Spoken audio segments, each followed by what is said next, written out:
right before we begin, we want to remind anyone, if you'd like to make a comment during item number 4, the public hearing, if you'll make sure you fill out the yellow card and give to Nathan, please.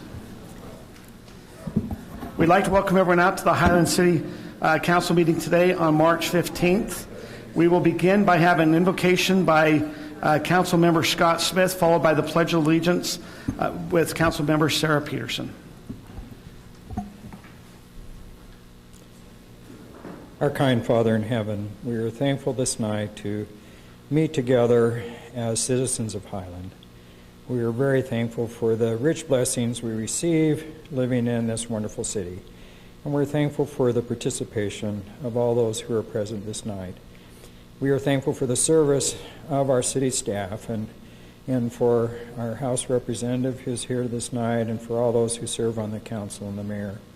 We ask you to bless us this night that we may have thy spirit, that we may deliberate with civility, and that we may make good decisions for the residents of our city. And these things I pray for. In the name of Jesus Christ, amen.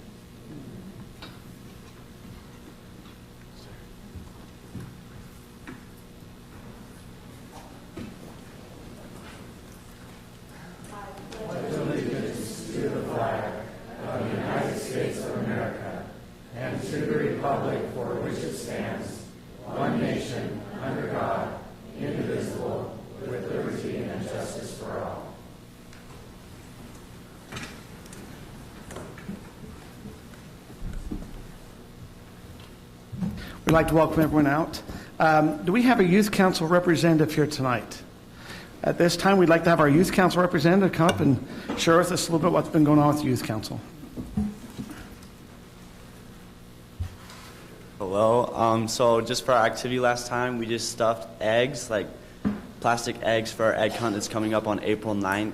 And we also got our t-shirts for the Highland City Youth Council, and we're excited just for our next activities. So yeah, that's what we did. Would you mind just stating your name so we can get on the record? Okay, Ryan Gardenier. Okay. Ryan Gardenier. Yep. Okay, thank you, Ryan. At this time, we will also, we have a presentation of a financial audit for 2021. I believe that's going to be you, Tyler. Mayor, did you purposely skip over unscheduled public appearances? I did not mean to do that. We will now go back. At this time, we would like to, if there's anything that's on the agenda, we'll be asking for public comment, will be item number 4, which is the general plan amendment to the transportation element of the general plan. Item number 4 will be having a public hearing. Other than that, there will not be any other items that will be having public hearings. So if you'd like to come up at this time for an unpublic scheduled appearance, you're welcome to come up at this time to speak with the council. Is there any who'd like to come up? Did we have any, Nathan, that you saw on any of the cards? Okay, at this time we'll close then scheduled public appearances, and we'll now go back to Tyler for the financial audit for 2021. Thank you, Mayor and Council. Good to be with you this evening. We have, as in years past, engaged the firm of Keddington and Christensen. We have Steve Rowley here, the auditor in charge, who will present the audit, financial statements, and answer any questions that you may have. Hey, Mayor, members of the council, I'm excited. There's this many people here so excited about the audit of the financial statements of the city. This is impressive. It's good to see this many people in the community care so much about it. I'll try and make this brief because I'm sure you have a long agenda. But as Tyler mentioned, my name is Stephen Rowley, and I was the engagement partner on the city's financial statement audit for the fiscal year ended June 30th, 2021. My responsibility here is to present to you how the audit went. As members of governance, we work for you, and so we're here to report how the audit went. And if there's any questions or concerns about how the audit goes, you are welcome to reach out to me directly. Tyler has my cell phone number, my email, so I'm as available as possible for whatever we can do to help out. We'll jump right into it. Page number 1 in the audit report, either I believe you have it electronically or on the desk in front of you. This is our independent auditor's report. So this outlines what our responsibility is, which is to audit the financial statements in accordance with generally accepted auditing standards as well as government auditing standards. Management's responsible for preparing the financial statements and the underlying records. Then we audit those and give our opinion on that. And our opinion is at the bottom of that page, and it states, in our opinion, the financial statements referred to above present fairly in all material respects the respective financial position of the governmental activities, the business type activities, each major fund, and the aggregate remaining fund information of Highland City, Utah, as of June 30th, 2021, and the respective changes in financial position and, where applicable, cash flows thereof for the year then ended in accordance with accounting principles generally accepted in the United States of America. That's a long way to say it's an unmodified opinion. That's the cleanest opinion you can receive on the financial statements. Flipping over the page, it discusses a little bit about required supplementary information. So what that is information that's required by the Governmental Accounting Standards Board that gives additional historical or economic context to the financial statements. So that includes the management's discussion and analysis, which starts on page 3 immediately after this opinion, as well as there are pension schedules in the back that discuss the city's proportionate share of the net pension liability, which is the unfunded portion of the Utah retirement systems, and they break that out and tell how much each city is responsible for. So those schedules are in the back. That's also considered required supplementary information. And additionally, there is what is called other information. Those are also additional schedules in the back, which are the combining non-major fund financials. So there's a column in the financials that says other governmental funds. That's broken out into the remaining non-major funds in the back. So if you want to see additional detail on those numbers, those schedules are in the back. As I mentioned, the management's discussion and analysis starts on page 3, and I highly recommend anybody in the public or on the council or mayor that wants some additional information on the results of the operations of the city, go ahead and look at that. It gives it in some more layman's terms. It's not just numbers.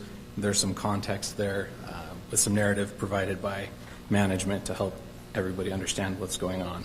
The financial statements make up the bulk of what is in between that and where we're going next, which is page 53 right in the back. So this is our report that's required for government auditing standards. And what government auditing standards requires is that we do additional procedures over the city's compliance with laws, rules, and regulations that, if there was non-compliance with those, would have a material effect on the financial statements. So we also look at the internal controls of the city to determine the extent of our testing, and if we find any deficiencies or weaknesses there, we'd report those to you. In terms of compliance related to government auditing standards, we did not note anything that of non-compliance that was significant or material to the financial statements. There was a finding related to the internal controls that was listed in the management letter, and I believe in the board packet you've received this evening, so you have that information. If you have any questions or concerns on that, I'm happy to go over that and discuss that with you as well. In terms of the next report on page 55 is a report required by the state auditor's office.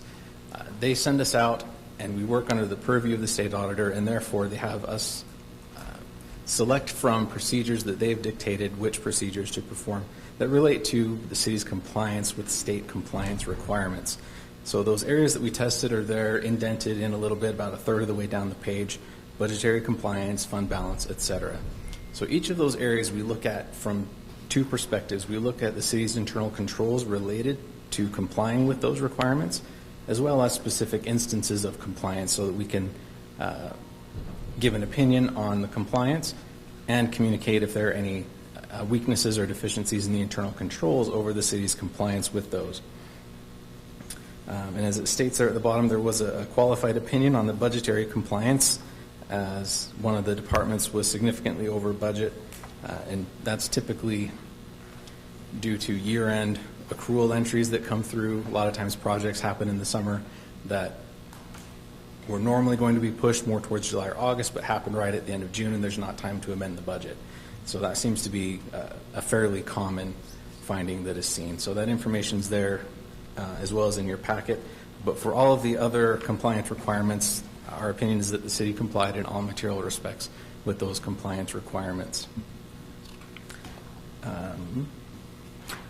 And that is our report. We had no disagreements with management. There's no difficulties. We're very grateful for the documentation maintained by the city staff and all of their efforts to help make this happen. It is a team effort with everybody needing to to work together to make sure that the city complies with the requirements that it's put in place for its financial statement preparation. So that is my report. If you have any questions or if you'd like additional clarification, I'm happy to go over it now. I have one question. Yes. So in 2021, you list the city's capital assets as 66 million plus change. So those capital assets, is that like buildings, land, equipment? How do you come to determination what they're worth? Do you use like county assessment? So the accounting requires we use historical cost. Okay. So either it was initially put on based on what was paid for it, so whether it's a building or an easement or land, water rights, et cetera. Little historical information, when GASB 34 came on the scene, that's when cities were required to put all their infrastructure on the books. A lot of that information is 50, 70, 100 years old, and there was no receipts or invoices. So some of the really old infrastructure is likely just an estimate or a best guess of what it may have cost 50 years ago. But everything since, I think, about 2008 or 2009 would be supported by invoices and documentation like that. So it's actual cost. It doesn't take into account appreciation or depreciation or anything. It's what it originally cost the city. Yeah, it's the original cost, and then it is amortized or depreciated over the life. But I would think some of the real estate would have appreciated in value. Yeah, but accounting says But we it have doesn't work that way. Correct. Yeah, we Okay, don't mark it to cost-based. fair value. It is that cost, and then we depreciate it over time. Okay. Excellent question. Yeah, one question I had is you noted in here the compliance that we had. Material weakness was in our culinary water fund, which was over budget of $216,212. You're just was stating that was because it's during a budget year that maybe there was an expenditure in 1 year which is going to be caught in the next year. Is that what you noticed? Yeah, typically what happens with that is if a project occurs towards the end of June, for example, the invoice may not show up until July or August when the developer gets around to sending the city the invoice. And sometimes those costs are kind of surprises. And so for accounting purposes, they belong back in the fiscal year, so it increases your expenditures for the period. But you wouldn't have known it with enough time to amend the budget properly to account for those larger project invoices. So it's kind of a hard guess towards the end of the year of what projects are actually going to occur right before June 30th. And that's typically when all of your road and park projects and everything like that's going on. So it's kind of hard to, it's like hitting a moving target. Okay. So I believe that's where that over budget issue came from. Can I ask a question about page 7?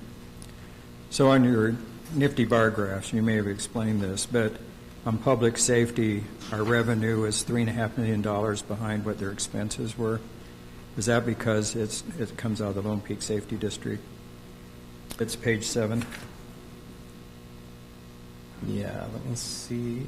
The expenses are over $4 million. The revenue is less than $1 million. I just was curious how that worked. So that information comes from the table on page 6. On page 6? As well, which should be...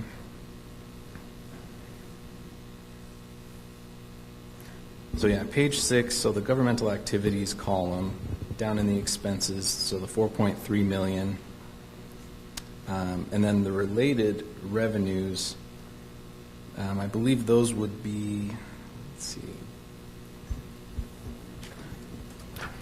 And if I could chime in, we have a public safety fee that is specific to public safety that covers only a portion of the overall public safety cost. Public safety is in the general fund, and so the difference there, of course, is made up of other revenues that come in through the general fund. Yeah, I just think it's perplexing because the citizens can look at this. It looks like we're running in the whole $3.5 million on public safety. I don't know. There maybe needs to be a little more explanation there because I think all the information he takes comes through you, right? Correct. Okay. Yeah, so more detailed information on that is on page 13, where you can see specifically the public safety expenses and then the different categories of where the revenue comes from, whether it's a charge for service, which I believe is that public safety fee Tyler's talking about. Then there are other grants and contributions that you can see there. So the second line down there That's where that information comes from. That first column is the expenses, so that $4.4 million approximately, and then those 3 columns after that. So a lot of times, and this is common in cities everywhere, property taxes and sales taxes subsidize the operations of the city quite heavily, especially when it comes to public safety. The only way a public safety department is going to cover its costs is if they're out there writing tickets nonstop every day, and I don't think anybody wants that. So they get subsidized through property tax and sales tax. So, yeah. Does that help? It helps.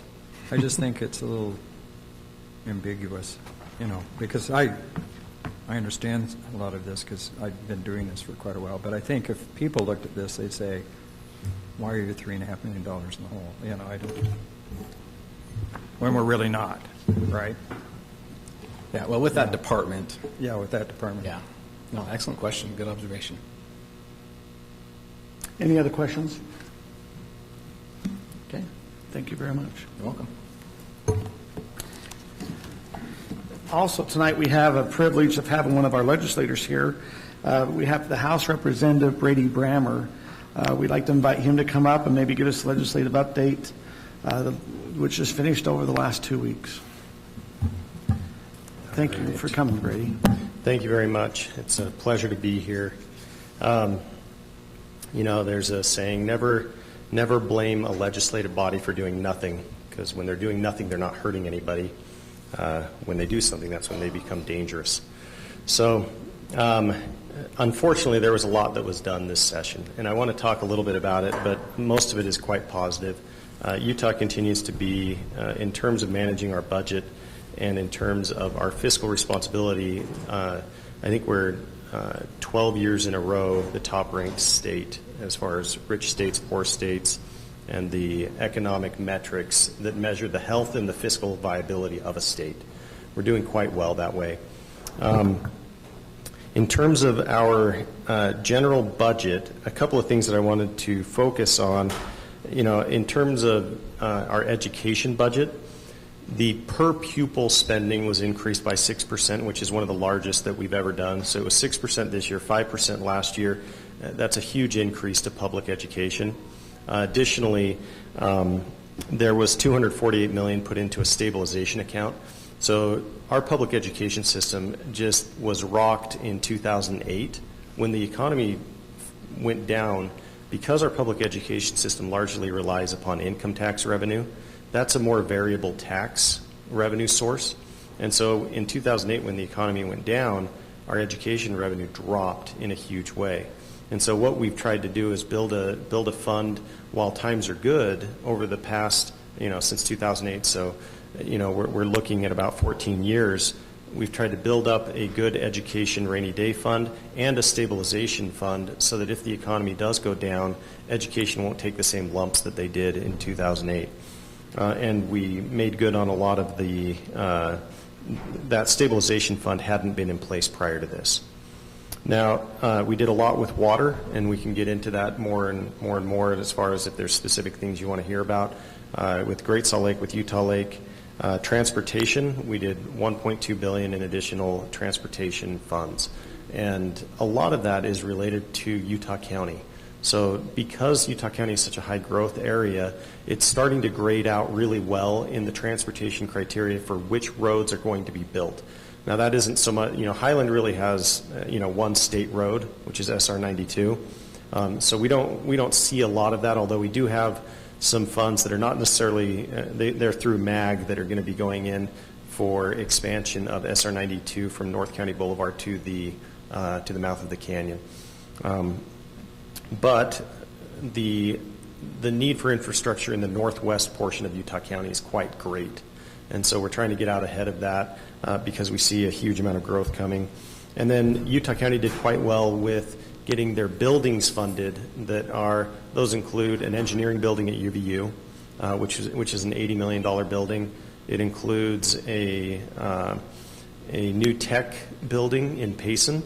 It also includes a new building that is a treatment facility at the developmental center that will be incredibly helpful for those residents. Right now, they're oftentimes going through the cold.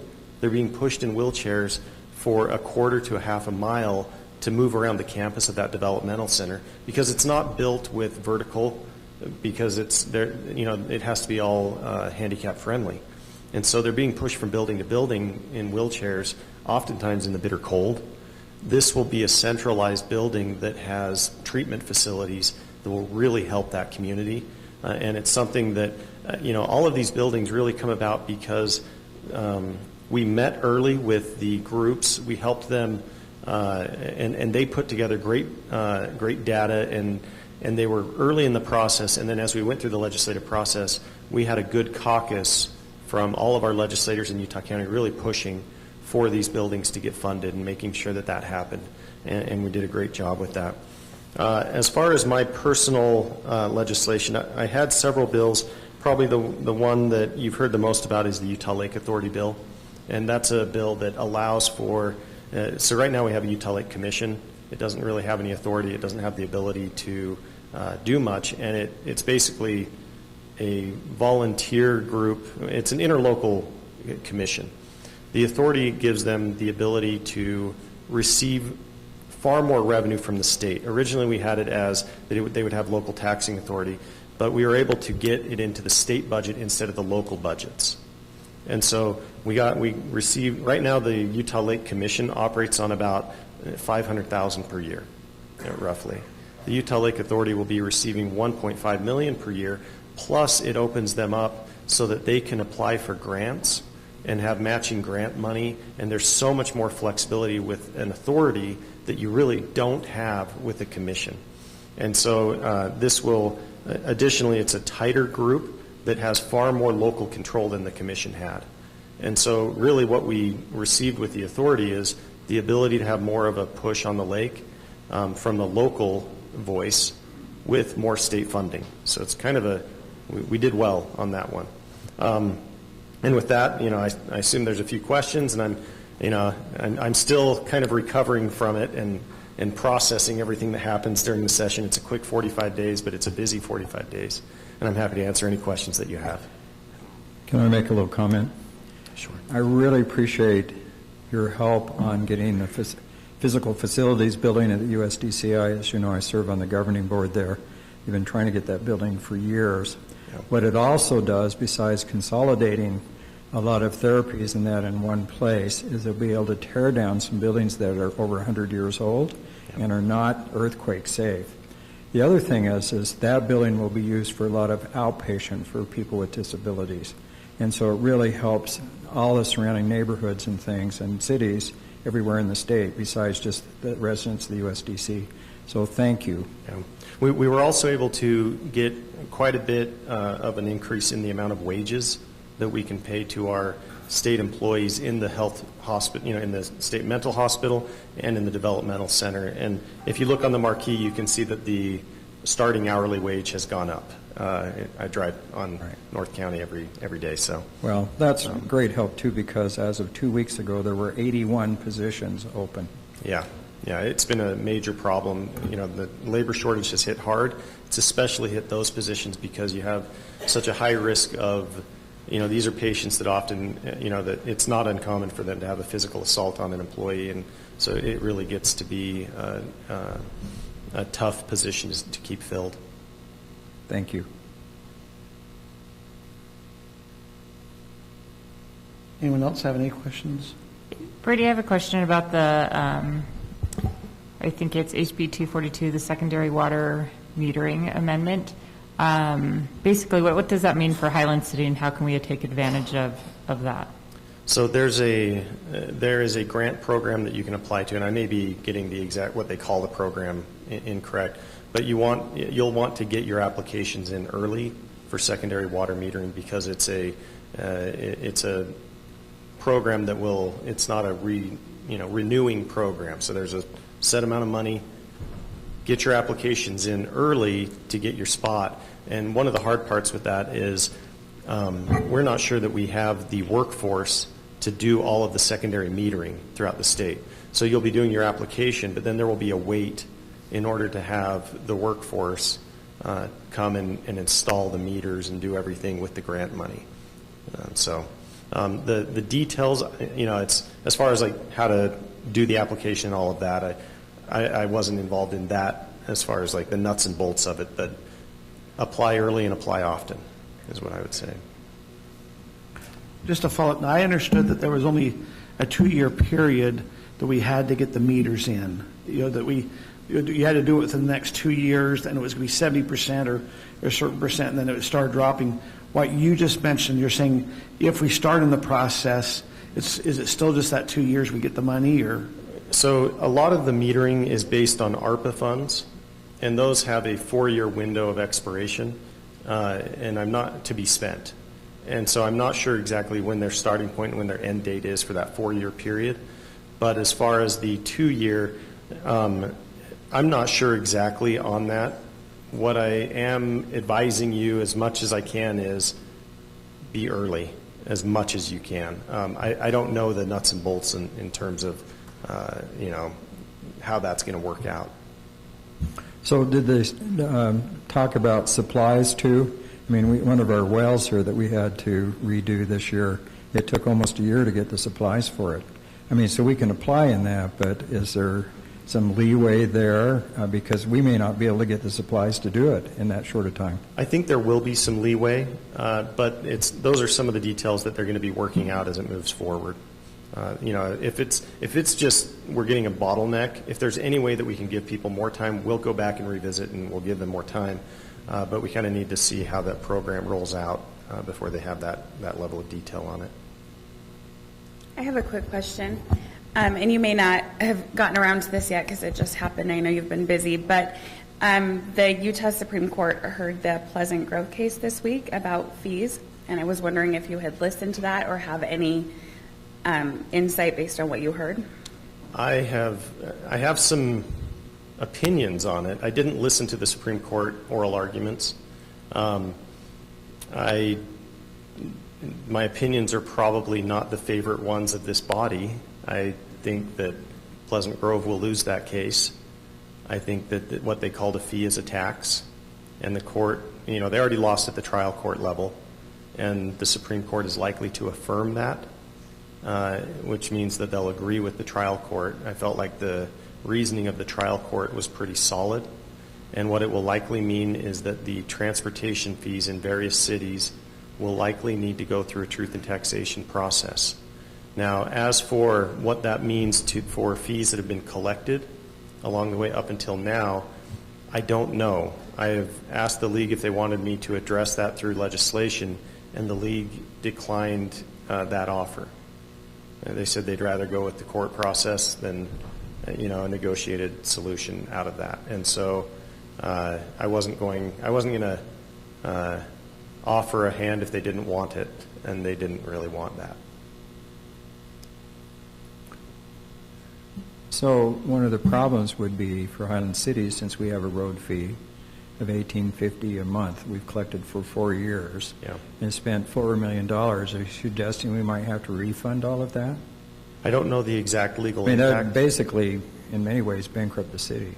I would recommend that you talk to your legal counsel on that, and I would defer to them on that, because I think that there's risk for cities that have been doing transportation fees, depending on how they've done it and how they can justify it.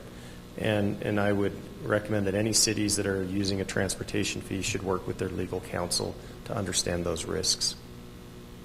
Do you think it'll affect other fees, like our safety fee, Lone Peak safety fee, our open space fee? It could. It depends on the breadth. If they're non-utility fees? Yeah, without a Supreme Court ruling on the exact contours of this, I can't give you, and I have to be careful because this isn't necessarily legislative, it's more legal. And so, you have very competent legal staff, and so I think that he'll be able to advise the city well on the risks that may be out there and the potential impacts.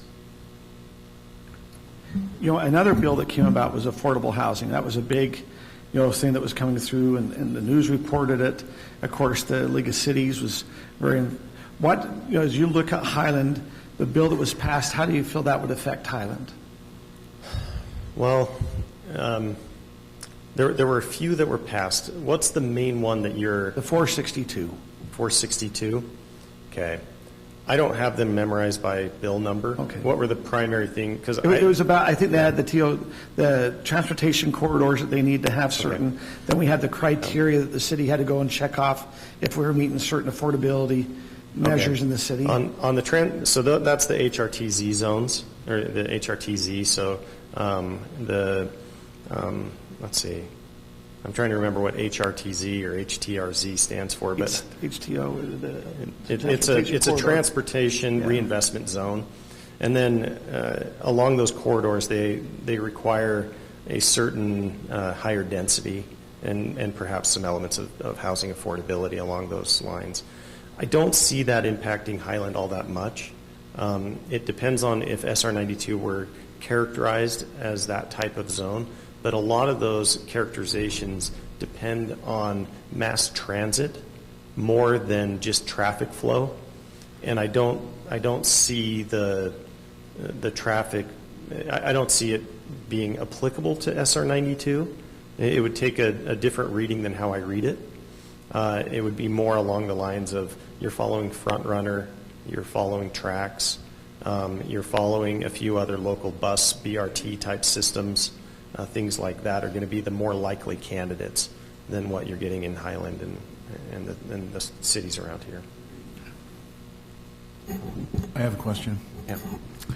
What was your view on House Bill 331, and why do you think it was defeated so soundly? So House Bill 331 was this one I do remember the number. It's tough because we have House bill and Senate bills, and usually about 600 or 700 between the two of them, and so remembering each number is not always the easiest. House Bill 331 was it was the Hope Scholarship bill on allowing a means tested, meaning if you're poor, you can get a higher percentage to go towards the education of your child in certain areas, and the bill was defeated largely because you were getting opposition from both sides. Okay, so you were getting opposition from the school side because they're generally opposed to anything that they think smells like a voucher bill. They're worried about taxpayer dollars going to non-public education for the purpose of educating children. Okay, so public ed and the unions will always fight against that. But on the right, you are having opposition along the lines of they do want there to be, scholarships or vouchers or whatever you may call it, where they want those funds to follow the child, regardless of whether they're in the public education system or the private education system. What they don't want are all the strings that are attached with public education, testing, or accountability that are related to those funds. So when they do homeschooling, a lot of the right on the homeschool side and on the private school side, they want to be able to say, these funds should be used however they want to use it. They're for the children. Why should the state have all of these accountability requirements for these funds? So both of those were getting, and it kind of came out late. So both of those it was getting beat up on both sides.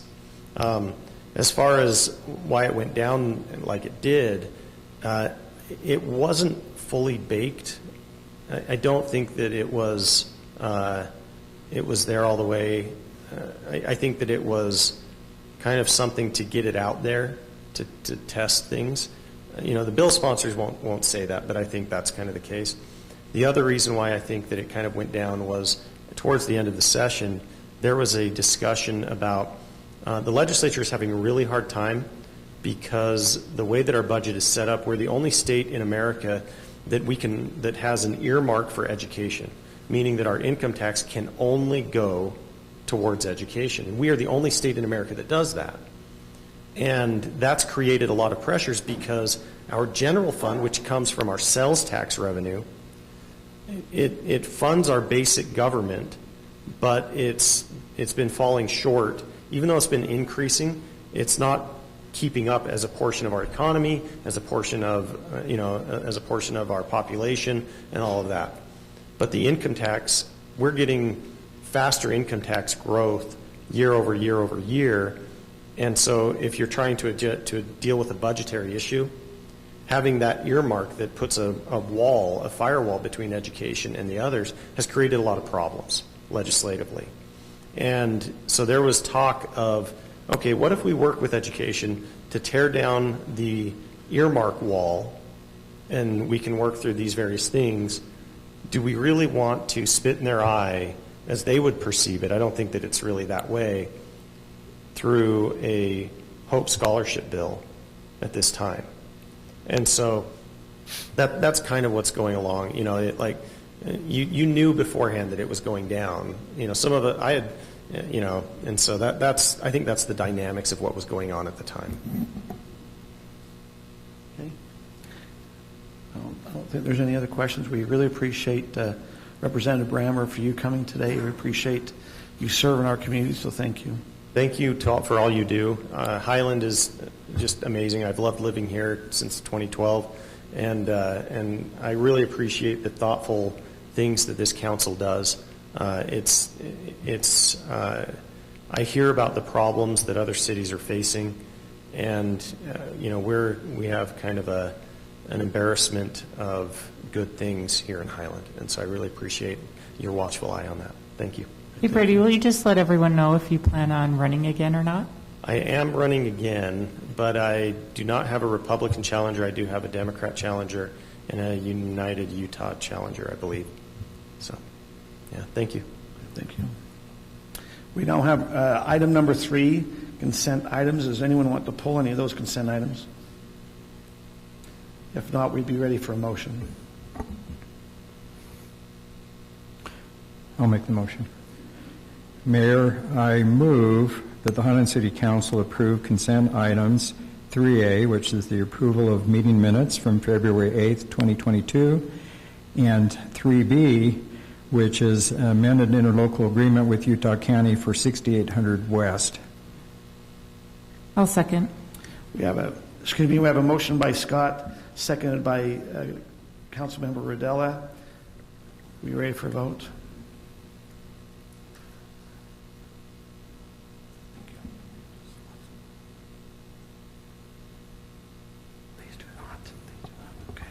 Mayor, I'm going to vote yes. My okay. Electronic isn't working. We have electronic voting, and sometimes it works good. So that would be a 5-0 vote. So we now move on to item number 4, which is the transportation hearing and ordinance, the general plan amendment to the transportation elements of the general plan. I believe, Kelly, we have, it's going to be, okay, it will be Andy that will be giving us an overview of this. Mayor and Council, I'll try not to take too much time, as I realize there's a number of people here and a number of people would like to make comment. I'm just going to go through where we have been on the issue of the general plan amendment as it pertains to 4800 West. Can we go to the next slide? Just a quick summary. So currently, the reason we are discussing this is because we have an observed safety and congestion issue at the intersection of 4800 West and SR 92. On the south side of that, that's North County Boulevard. So if we look at our accident data, and we'll look at some graphs here in just a minute, we have 193 accidents that are recorded since 2017, and 10% of all the accidents that happen in Highland happen at this intersection. That's the second highest of all the intersections in Highland as far as our accident data goes. So currently, as we look at the intersection, overall, taken as a whole, this is not any one given incident. We're looking at the intersection as a whole. We're operating in level service D, and we are heading towards a level of service E and F, and those issues will increase over time as we continue to see the trips. And one thing that we want to understand is that with the general plans in the cities, those general plans, grant landowners certain rights, right? And they have the ability to develop in their property in accordance with the zones that the cities have set up, and that that growth is going to come, and that growth is projected regardless of improvements, that would happen here. And the reason we're discussing improvements is simply to be able to work with the growth that both the challenges that we have now and the growth that will come.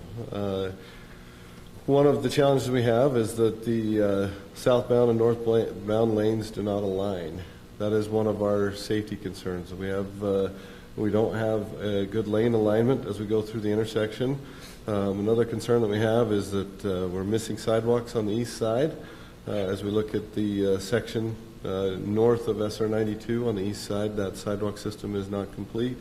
And one thing that we want to do is we want to look at a permanent solution. I think that there's been some very good attempts to try and help the situation, and each attempt has helped. In my discussions with Mountain Lands Association of Governments, as you know, we've submitted a funding application there. My discussion with Mountain Land is Mountain Land saying, look, what we do in this area, as we address it, let's make sure that what we do well, and that it's a permanent solution, and so that we address what needs to be addressed, and that we aren't needing to address it again in the future. There is a UDOT study that's out there that has been shared with the council, and a number of members of the public have read. I want to point out that study addresses the need for intersection improvements at 5 of the intersections, in Highland on SR 92. One of those we're talking about tonight, but will also ultimately either us or UDOT, or a combination of both. At some of these, we'll be needing to look at improvements at SR 74, at 6000 West, at 6400 West, and at Highland Boulevard. In one measure or another, each of those intersections needs improvement. Can we go to the next slide? So just a quick overview of our accident data. Here's our accident data, for the last 5 years since 2017. As we indicated, the blue are the accidents only, the orange are traffic stops, and grays are other calls, that might be miscellaneous. But this intersection does have a high crash rate, because it represents 10% of the total calls in all the city at this one intersection. We go to the next slide. This is a photo that the council's seen before. It's one that was shown to you in November, with this photo being taken October 29th at 7:30 a.m. This wasn't a particular special day for any reason. This was just a day that we went to take a photo of what was going on at the intersection. The photos being taken from 11200 North and looking northbound. So that is what we see in the AM hour. Can we go to the next slide? And a couple days later, a PM peak. Again, this wasn't any particular time or special day, if you will. It was just a time when we could get there to take a photo. And here we are at almost 4 o'clock on a afternoon, and you can see the cars queued up to 11200 North. So if we can go to the next slide. So just a little bit of a recap of where we've been.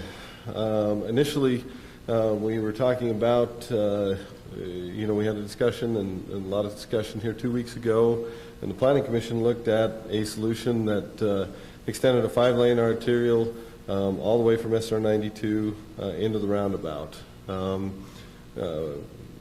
We, after receiving input, and one of the members of the public spoke up last meeting, and I very much appreciated her comment, because she noted that we did hear the public, and we did listen, and we do listen, and we evaluated an alternative that looked at, after that meeting, we've evaluated an alternative that looked at what if we just ran the 5 lanes to just 11200 North.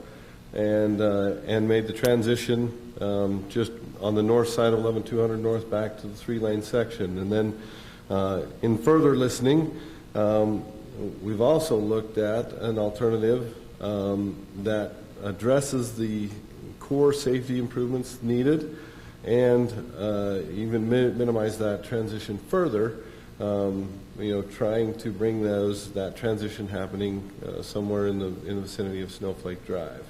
So we have listened and we have done all we can to pare that down, to be able to meet the need, because all of this is to meet the safety and congestion needs that we're experiencing there and address those problems, but yet hear and be sensitive to the impact that it has on people's lives, both their direct home and also their neighborhood, the feel of the neighborhood, and the safety of the children.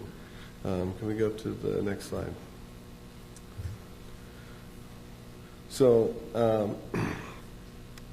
last council meeting, March 1st, there was a proposal to change our general plan, our street classification from a 3-lane collector to a 5-lane arterial.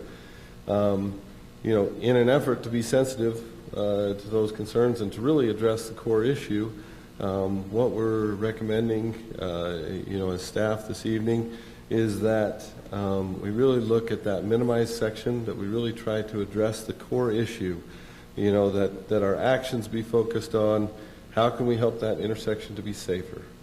What can we do to help it to be safer, to function as well as possible, but have the least impact as we can on the adjacent residents and the road as a whole. So what we're looking at tonight and what the staff is recommending tonight is that we adopt an intersection cross-section that allows for those safety concerns to be addressed, that we transition from that intersection cross-section as quickly as we can. Now, as quickly as we can, we believe, is somewhere around Snowflake Drive. But ultimately, we're going to have to, right now, we've got into some very detailed discussions on exact transitions, and we're trying to make final decisions with preliminary information, right? And we're only in those preliminary stages of this project, and so what we're looking at is that we'll do the best we can to minimize, that transition and bring that back to the 3-lane corridor just as quickly as we can, and that transition would be based on the engineering standards and the final design and final engineering studies for the corridor. Could we go to the next slide? So with that, this is just a quick look, and we're going to look at a couple cross sections. And so this is a look, and I want you to focus. You'll see that we're looking at north is up on this map, and we're looking, SR 92 would be running east-west, North County Boulevard would be disappearing into the bottom of the page, and 4800 West would be extending to the north. So we're going to look here on the next slide at two cross sections of the street. Oops, sorry, can we go back just one second? I apologize. So the first one is shown, and it's very tough, and I apologize to the public, but it's the, you can see the arrows. Could you highlight section AA there with your map? Yeah, so the first one is section AA, and that's this is a slice of the road. This is, when we're looking at these cross sections, we're looking as if we kind of cut this map in half and we just looked into the road, this is what we'd see. The first one is right at the intersection. The second one is a few hundred feet north, and would you highlight, Aaron, if you would, the BB right there, and we're looking at section BB there. So if we can, so the first one, AA, is close to the intersection, BB is a little bit away from the intersection. So we'll go to the next page. Okay, so the top section shows that what we would have if we were working from east to west. So again, working from east to west, we would have a 10-foot sidewalk / trail that would be adjacent to the curb. We would have the curb. We would then have a 5-foot shoulder that would allow for multiple purpose. Number one, that will provide a place for bicyclists to ride. Number two, that will provide some assistance for residents to be able to pull out of their driveway, give them a little bit of ability to back out before they're encountering the traffic. Number 3, that does give a refuge area if you do break down and you've got to pull over to the side for some reason, you've got a little bit of room there. Then we would be looking at a 12-foot travel lane. Again, that's a travel lane going north. A second travel lane going north. We would be looking, it's labeled as a 12-foot travel lane as the third lane, but that would be your left turn lane.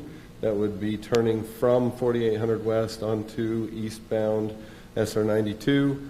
We would have a painted island that is dimensioned as 12 feet, and the reason for that is because on SR 92 or on North County Boulevard we have a dual left going to westbound 92, and so you have to have your lanes aligned. That's one of the issues we're trying to address, is have the lanes aligned. The next lane would be an 11-foot travel lane going south, another 11-foot travel lane going south, and then finally a 11-foot travel lane that would be a right turn lane that would turn you from southbound 4800 West to westbound SR 92, followed by the curb and gutter and the sidewalk. And the sidewalk on the west side would be a 6-foot sidewalk that is adjacent to the curb. Now if we look at the next section that's on the bottom of the page, again proceeding from east to west, that would be a 10-foot sidewalk on the east side, sidewalk/trail on the east side. We would again have the 5-foot shoulder. We would have the 2 northbound 11-foot travel lanes. We would have a center turn lane or a 2-way left turn lane that's 13 foot wide. And we would then have 2 southbound lanes that are 11 feet. And then again, we would have a 5-foot shoulder, the curb and gutter, and the 6-foot sidewalk. If we go back to, if we can go back a page up, that configuration of the 5 lanes would then transition back to the 3-lane section somewhere in the vicinity of Snowflake Drive. And so these are just the intersection sections as we look at transitioning from the 3-lane section to the wider section to address the safety issues at the intersection. So can we jump 2 slides down? Sorry. So just a summary of where we've transitioned to or evolved to in our thinking as we've listened to the comments and really pared down to, okay, what's the core issue that we're trying to address? The core issue we're trying to address is the safety and the function at the intersection. So 4800 West would remain a 3-lane collector on the general plan. There would be the 10-foot sidewalk/trail on the east side. The 6-foot sidewalk would be on the west side. We would have continuous shoulders to address the needs of the bikers and the driveways, as we've heard, and we would place a enhanced pedestrian crossing in the section that is north of 11200 North, because that's another comment that we heard, is that there's a need to ensure, and we agree with that need, that there's a need to ensure that we have a safe crossing for our pedestrians, and especially the children, to get from one side to the other. And so we will include that in the final project, a pedestrian crossing as well. Can we go to the final slide? So with that, your suggested motion is that you deny the change in classification from 4800 West from a 3-lane major collector to a 5-lane arterial, but that you do adopt the intersection safety cross sections that we've showed to you this evening, and that you direct that the transition from the intersection be completed by approximately Snowflake Drive, and that final transition would be determined by the final engineering, and it would be based on the engineering standards for a safe transition back to the 3-lane road. And with the understanding that we'll incorporate the other measures that we've discussed this evening, and that we'll do all we can to minimize the impact on people's lives. And We don't want to in any way minimize or, we realize that these roadway expansions are very, very personal, and they're very impactful to people's lives. And so we have done all we can to be sensitive to that. It's a very difficult issue because we balance the need to ensure that our intersections function as safely and as effectively as possible with the very sensitive and very personal impacts on people's lives. And so we've tried to listen. We've tried to incorporate all that we can of the suggestions that we've heard and tried to hopefully find that ever-elusive common ground that helps us to make good decisions and make the best decisions that we can. Okay. So with that, Council, I'd be happy to answer any questions. Do you mind if you go back to the drawing? Can you go back down to where you have the intersection? Sure. With the Next one. the actual intersection, that one? Hopefully everyone can kind of see this.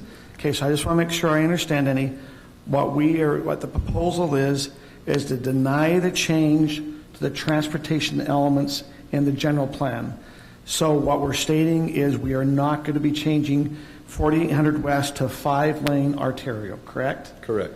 But what we are stating is we want to approve a change here at SR 92 and 4800 West. So we are receiving the lanes coming from the south to the north. We will be receiving, and the way it's going to be received is we will have a 10-foot trail, 5-foot shoulder. It will be a 12-foot road going north with a second 12-foot road going north, 12-foot road in the middle as a turn going to the east. You'll have another 12-foot that's kind of just a blank, if you want to say, so there's nothing to be there.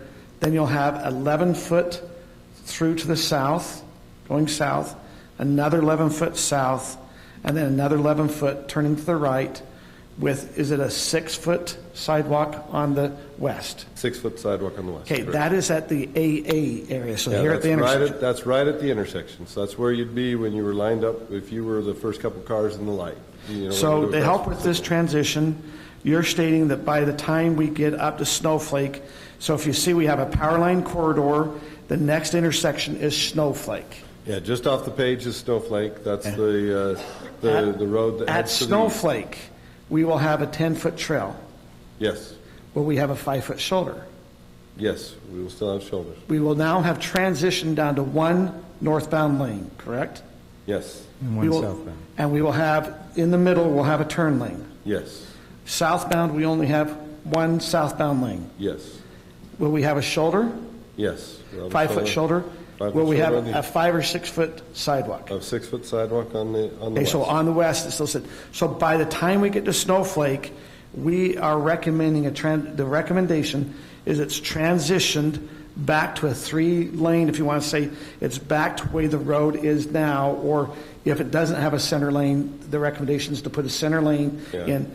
The 10-foot trail, my understanding is the proposal is to go all the way up to the border of Highland, correct? Yes, the proposal would be to take that to the border of Highland, because one of the identified needs is that we've got the shoulders for those that are very comfortable riding on the roads. Oftentimes those are the more aggressive riders, but you've got a number of families, a number of people that are not as comfortable riding on those shoulders on their bikes, et cetera, for their active transportation. And so by running that trail to the city border, we then ensure that all of the Highland residents that live in this area have the ability to use a trail to then get down to the rest of the city's trail system and ultimately to the regional trail system. So this trail will extend all the way down the east side of North County Boulevard until you get to the American Fork River Trail that's right there by Caddy Lane. And once you get onto that trail, you then link to the rest of the city's trail system. You can go to the mouth of the canyon, or you can link to the Murdoch Canal trail system. And once you get to that Murdoch Canal intersection, you're basically, pick your direction and you can ride safely. So that trail is proposed to be there as a part of the city's active transportation network that then lets you safely and comfortably, as a active transportation user, make your way to that greater network. And then I saw in a design, So as we go, so we have SR92, the next road is going to be Snowflake, which we're saying is going to be the transition. Then we have 11200.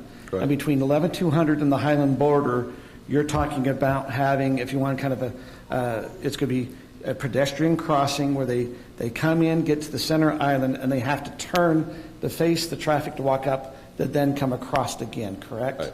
So Yes, there would be just a little bit north of 11200 a pedestrian crossing. Yeah, we're proposing to do a dedicated pedestrian crossing in that area. That's the current concept. Again, the final pedestrian elements and the final transitions would work out with the final engineering, but right now what we were proposing is what we often term a Z crossing, but the basic concept is that the pedestrian has to walk in a Z pattern, and that is because when they walk in the Z pattern in the center island, they have to face the cars that they're then going to try and cross that lane. So it forces you to look up and acknowledge, you're looking in the direction of the cars. You're not turning your head. You're not walking across blindly. You're engaging with that traffic. But once again, we're not making a change to our general transportation plan to show this is anything on this is a change. Right. This is just simply a project to address the needs, the core needs. What we heard from the public is we don't need that much. What we really need to do is address the safety at the intersection, and so we say, okay, all right, we can see the merit in that, and let's come back and let's address the core needs at the intersection. And let's address what we're really trying to get to is let's have that intersection be as safe and as functional as we can. But obviously to do that, we've got to transition off that intersection, so we're not changing the designation of the road, but we are adopting the intersection configuration right there on the north side, and then we've got to transition off that, and it takes a little while. We can't do that in 100 feet, so to speak. We've got to have several hundred feet to make that transition, and so we're proposing that what we do is we look at that as an intersection project with an appropriate transition back to the designation in the general plan, which would remain 3 lanes. Okay. Can I make a comment? Yes. So I want to tell you, Andy, I appreciate all the work that's gone into this and the various options that have come about. I think you really have listened to people and things. Just background a little bit, since I was pretty involved with the East-West Corridor, Canal Boulevard extension. Canal Boulevard, when it branches off of North County Boulevard, basically there's 4 lanes there, 2 turn lanes and 2 lanes, if I remember correctly. Most of Canal Boulevard, it's 2 lanes with broad shoulders, sidewalks, and then as you get down farther, there are 3 lanes and the Murdoch Canal Trail. That road is designed from the UDOT study in 2017 to carry between 6,000 and 8,000 cars a day. I think according to Mayor Mann's studies, it's already over 7,000. The question I have using that is, why do we have to have such a long transition zone even to Snowflake? I'm glad it's been brought down to Snowflake. Why can't you transition sooner? Because even between SR92 and Snowflake, we're going to impact many homes in Highland.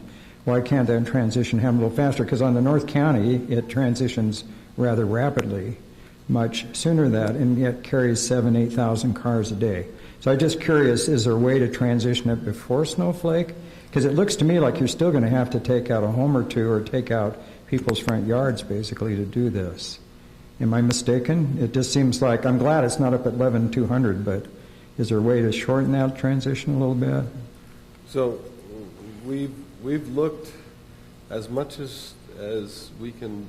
Oh, I apologize. We've looked as much as we can look with the preliminary data that we have right now, and as to the vicinity of Snowflake is where we're comfortable saying right now that we can make this work and work effectively. Right, you've got cars that are coming through northbound. They've got to navigate the intersection. They've got to navigate the conflicts there. Then they've got to internalize the fact that their lane is going to drop. If they're in that outside or most easterly lane, that their lane is going to drop. And then you have to give them time while they're traveling to signal and merge before the lane terminates, and that does take, somewhere in the 800 to 1,000 foot range. By Snowflake, we're about 800 feet. That's what we feel we're going to need.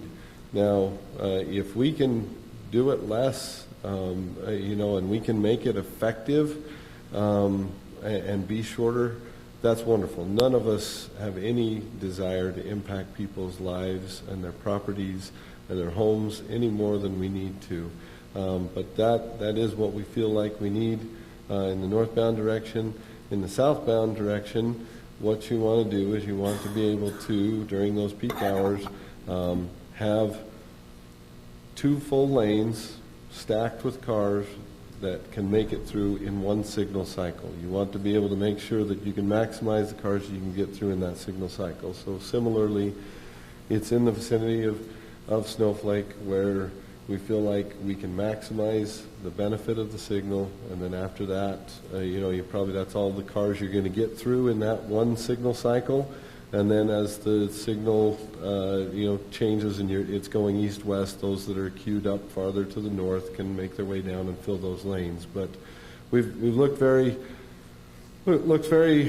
closely at this, as closely as we can in the 2 weeks. Obviously, we've tried to react fairly quickly and really analyze what we could. And this is where we feel comfortable that this can be done and yet still be effective and address both the safety concerns and the needs, for the intersection to function properly. So to follow up, if you make the transition around Snowflake, I prefer it before Snowflake, have you counted the number of properties that are impacted?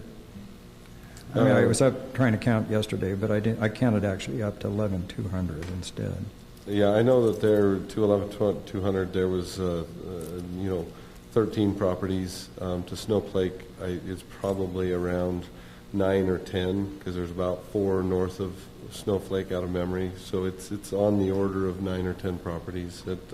And I don't want to minimize the effect on those 9 or 10. It's like I say, it's their homes, it's their lives, and we understand those effects. And it's this difficult balance of trying to address the safety and traveling needs, and yet minimize the impact on people. I wish it was zero. I really do. I wish it was zero and there could be no effect on anybody's property, but there is going to be effects.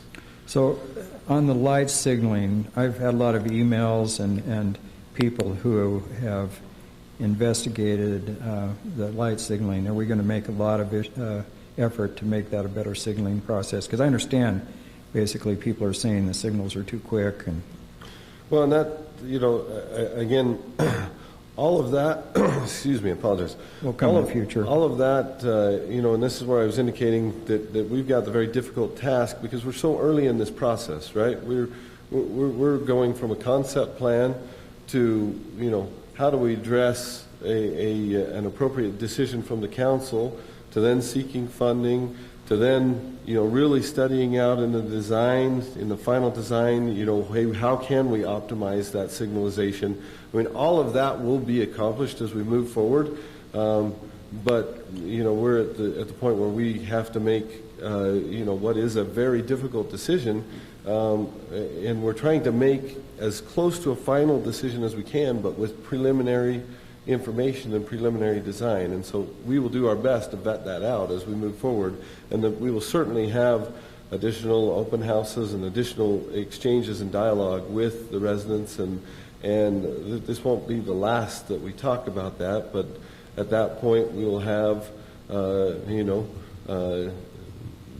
more final data, and we'll have more final design, and we'll have, that final information that many seek and should and do want, final answers. How does this affect my property? And right now, we're still very preliminary. You'll talk a lot about speed limits and things too, because there's got to be a transition from North County. Yes. Okay. It's all fine. part of the transition, right? And that's, that's our commitment, is that, look, we're going to do all we can to pare this down to the least impactful that we can and get it back to that cross section going northward. But to get to those final answers, we've got to do those final studies and final design. Thank you again. I appreciate it. Absolutely. So Andy, just to kind of help with some of the steps, right now where we're at is just to do a submittal.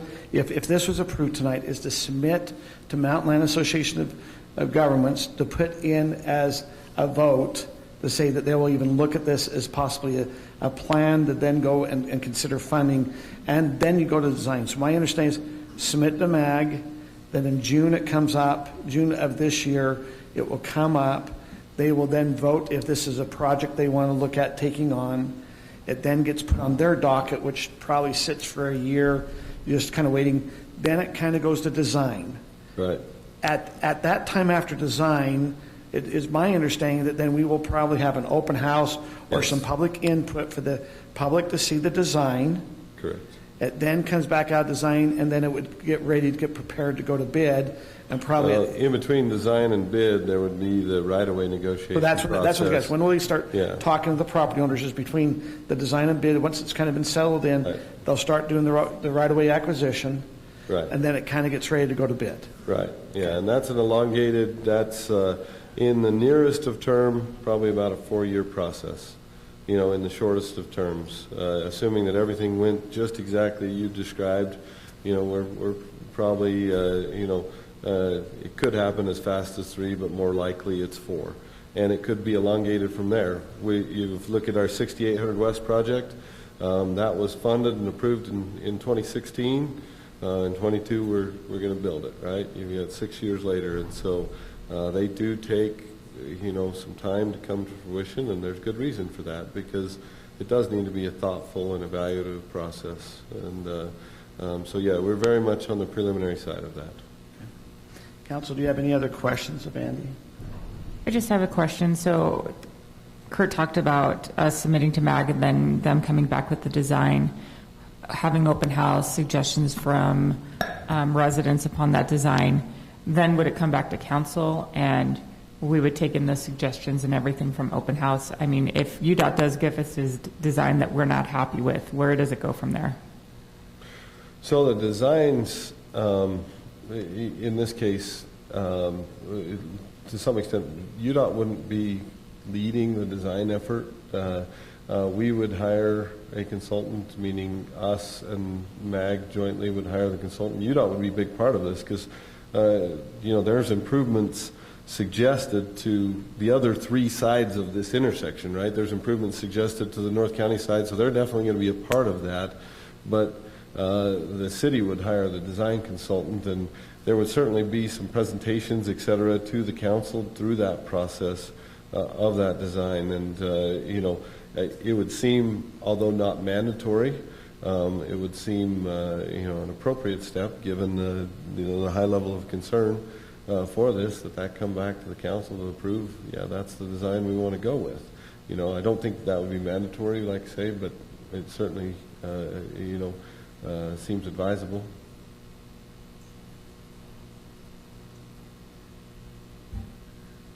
Okay. Having no other questions, it's not going to be, I'm preparing, we will open this for public hearing. As we open this up for public hearing, if we can please keep your comments to 3 minutes. If we also can be respectful and not clap. There might be someone here that feels different than what is the discussion, so if we please will not clap if to show you're in agreement of that. Also, if you'll just kind of be ready as your name is read, to please come up. We'd like to invite up, and I'm sorry if I don't get your name right. I'll try to read the spelling as best I can. But do we have, is it Luis or Lois Christensen? On deck would be, is it Spencer Robinson is on deck. Sorry. I'm Lois Christensen. When I turned in my card, I said, please put mine on the bottom. Okay. So that I could just come up and say I want to agree with everybody. But I do want to tell you, number one, I've been to the Planning Commission meeting, and I was here on the March 1st meeting, and of course here tonight. And I did send an email in to the council, and I do appreciate that you have all listened. I'm glad for the changes that are going to affect less people who live north of me, but I'm one of those who's probably going to be affected. Well, the two on the corner will be affected the most, and then we're the next two that will be affected. But I am glad that you listened, so that it's not so impactful for the people going on up the road. And I am also glad for, I can't believe, all the people that are here that show that they care. And of course, I'm not really happy because it's going to affect my property, but I want to at least thank you for listening. Okay, thank you. Is it Spencer Robbins? My handwriting is not the best. This is Spencer Robinson. A couple quick questions on the safety at the intersection. If you look from 2017 to 2021, there's already been a decrease of 46% of the accidents, which is great. A lot of that is for some of the changes that happened. The other thing that happened on that is law enforcement on that intersection went up almost twofold. And so that intersection is greatly becoming more safely already. Thank you for enforcing it. As the homeowners along it, we love to see the police cars in front of our house. We thank you all for, a lot of you have spent time emailing us back and forth and asking questions, and we feel that's been a great process. I just wish it would have happened back in November. I think we'd be in a different place today. When this kind of initially started drawn, I think we could have come up with even better solutions than what we have. Another quick thing I wanted to look at is, per your chart in your agenda, you said AM comparisons, current and future movements on 4800 West going south through the intersection. Right now we're at 570, our future is going to be 650. That's only a 14% change. And we're still trying to double the lanes going through the intersection to accommodate a 14% change in growth from what we have today.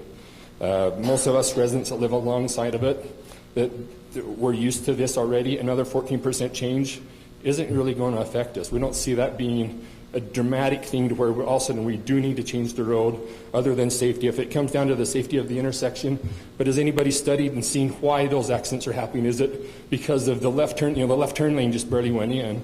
Did that account for some of those accidents? Or is it because of we do need those lanes to line up better?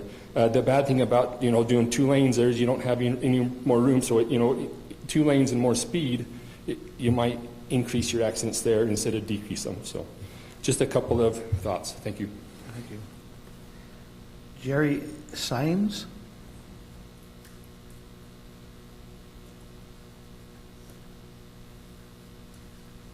I'm Jerry Pace Sims, and I live on 11200, right there on 4800 South. And I probably have the best history here of anybody on that road because I was taken there on the house on that corner when I was 3 days old, grew up there as a child, and now my brother lives there and I live next to him on the east.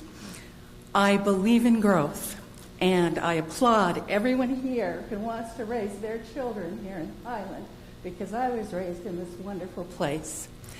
And my concern is that even though all of these things that you've listened to us about, and I thank you very much for doing that, and it won't really impact 11200, I believe as you widen the road, more cars will come. And we see the kids in the neighborhoods walking on the streets to get to the buses. We see them riding on their bikes. We see them going back and forth to their friends' houses. And that's my concern, is if you widen the road, more cars will come. I believe there will be more accidents because the majority are teenage drivers hurrying to get to high school. And so I believe that it's not necessary. And I thank you very much for all you have said. I love living in Highland. Thank you. Shane Davenport.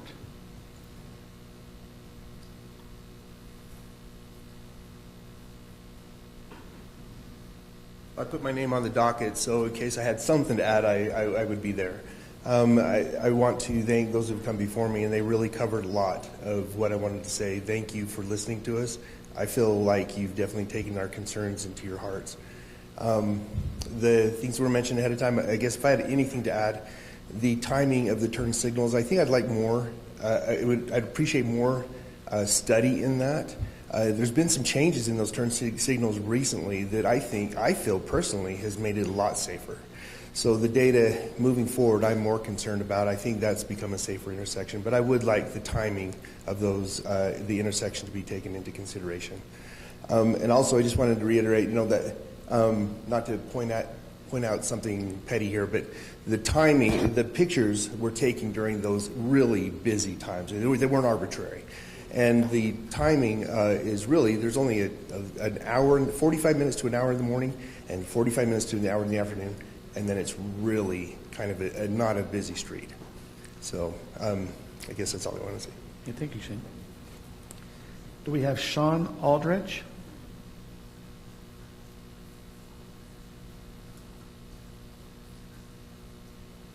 Hi, thank you. Sean Aldridge. So my understanding of this is, one, that there's been a lot done in a short amount of time. We understand that, and I do see that this is an improvement from what we saw before. That said, I also understand, as similar to some of the other people who have come up and spoken, that there have been major changes as far as the left turn signal, the ability to increase the time for traffic to go through with the lights by just using some simple technology there. A little bit of signage from the south side to the north side to indicate that there's an alignment change. Considering whether or not there's a parallel data set that we've actually looked at, what do accidents look like in transition that's only 825 feet? What does that look like? Has that been looked at? Has that not been looked at? Are we really looking at a data set that is current, and are we comparing it to everything that has been, and are we also looking at data that's proven for what's been proposed, and is it all happening too fast? And that's kind of my thoughts based on that. But again, I do see an improvement here. It's just a matter of whether or not we have the right data set to actually figure out an answer. Thank you. Is it Alicia Christiansen?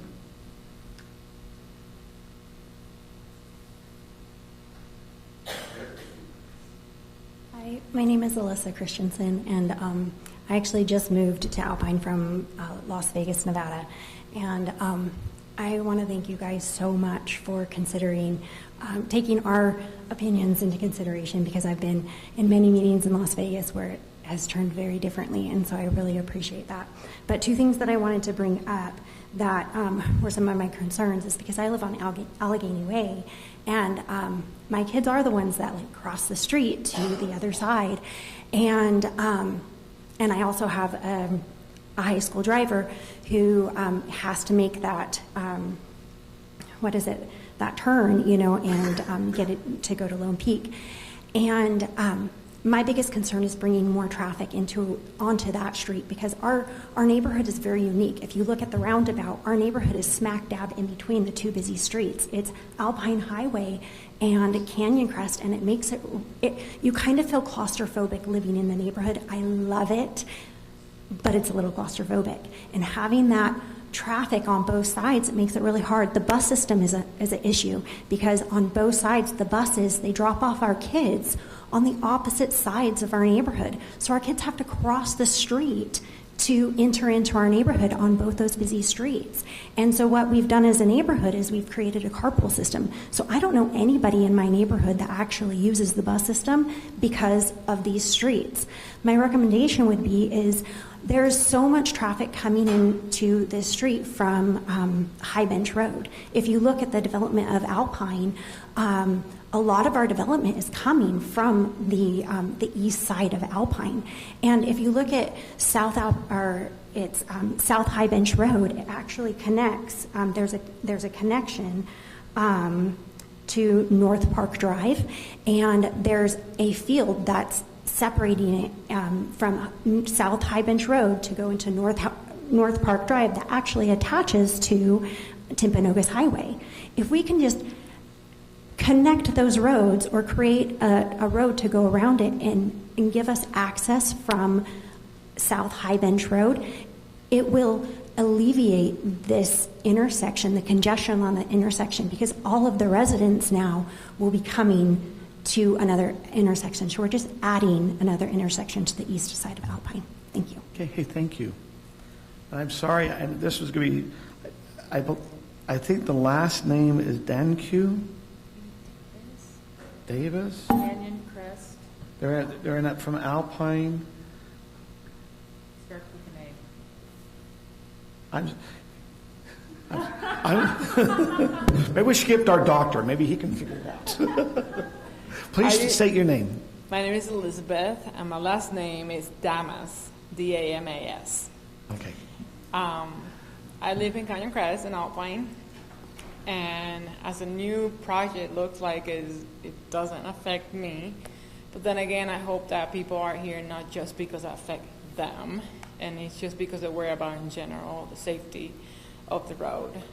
My worries are when it goes to design, if it comes back and they say, well, just kidding, we're going to do 5 lanes, or just kidding, we're going to go further.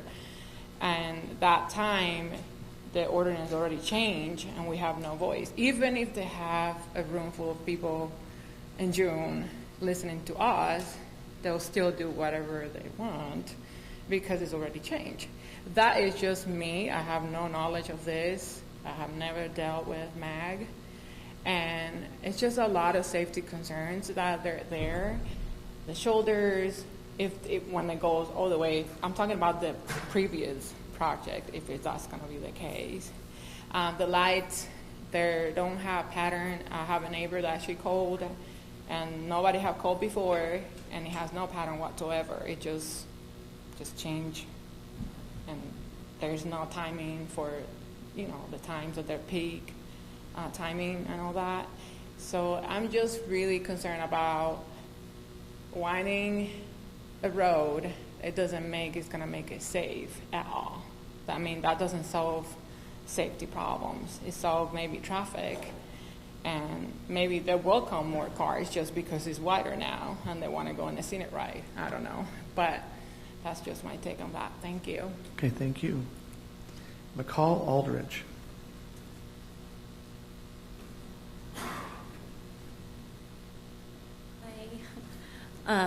Thank you so much for taking so much of our comments into consideration. I emailed you guys last week telling you about my daughter, the last meeting. So I was telling you what happened a few years ago, and she actually, most of you obviously don't know this, but she did it again where she eloped out of our home. And it just drove me to relook at some of the safety studies. So we found, called the police, we found her on the other side of 4800. And like I said in my email, my biggest concern with anything that we do to this road is the speed limit. Right now, my neighbor and I, we just sat out there and just watched I get really emotional because these are our kids, and my daughter she's 11 now, and she can run really fast, and I can't catch up with her, and she's not a 3-year-old anymore. But I just worry about young kids because we have all these neighborhoods, and I'm in real estate. We have so much growth up there, and there's a lot of families moving in, and I just hope that whatever is decided in this meeting, I just hope that we really look at these speed studies and really look at what the death rate looks like. So I actually had some incorrect statistics. So impact speed at 16 miles per hour, 10% of people impacted at 16 miles per hour do die, they do perish. And then at 23 miles per hour, it's actually 23%. And then at 31 miles per hour, it's 50%. And I just hope that when we look at these, what we do to this road especially, we really take that into account. And that's really all I have to say. Thank you. Okay, thank you. Jeff Vincent.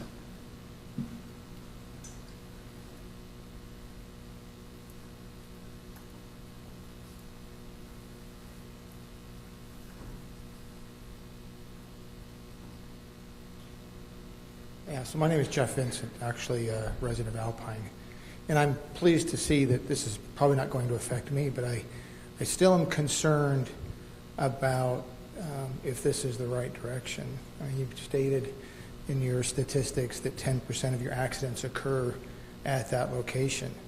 My question is, how many of those infractions are a result of north-south traffic versus east-west traffic? We have a road where 45 miles an hour, 50 miles an hour going east-west. I think, as the last person stated, I think it might be better address the speed limit coming into that intersection and start that slowdown before then, going both directions. And I'm just wondering if this is really being driven, because I don't know that we're really solving the problem if the accidents are infractions that are going east-west versus north-south. And then it seems a little curious that the pictures happened to be at the high volume of traffic during the day in those particular times. So that's all I had to say. Thank you. Is it Landon By?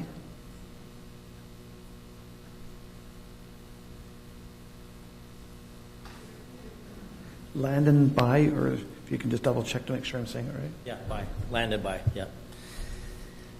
I would, I've been to a number of these meetings, both in Alpine. I live on Allegheny Court, so that's just into Alpine. And had numerous conversations with city council members there after they'd already passed it. Again, much respect to you all for listening to the public.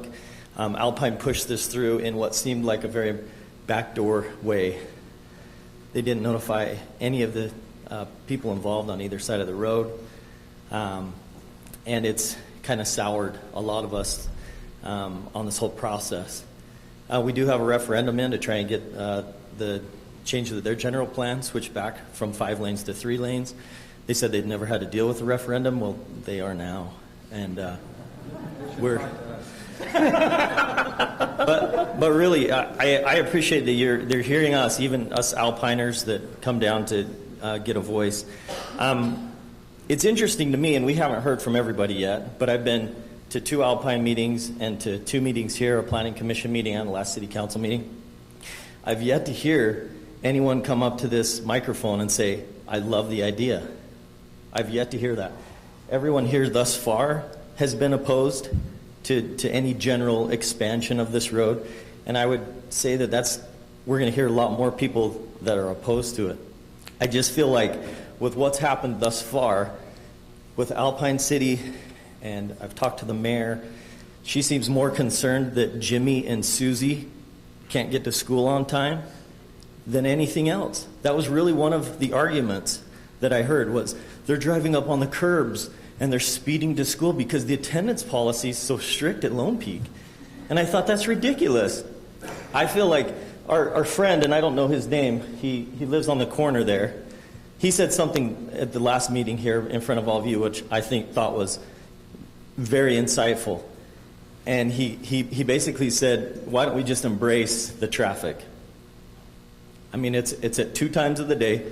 Between my wife and I, we travel that road and that intersection at least 10 times a day between the 2 of us.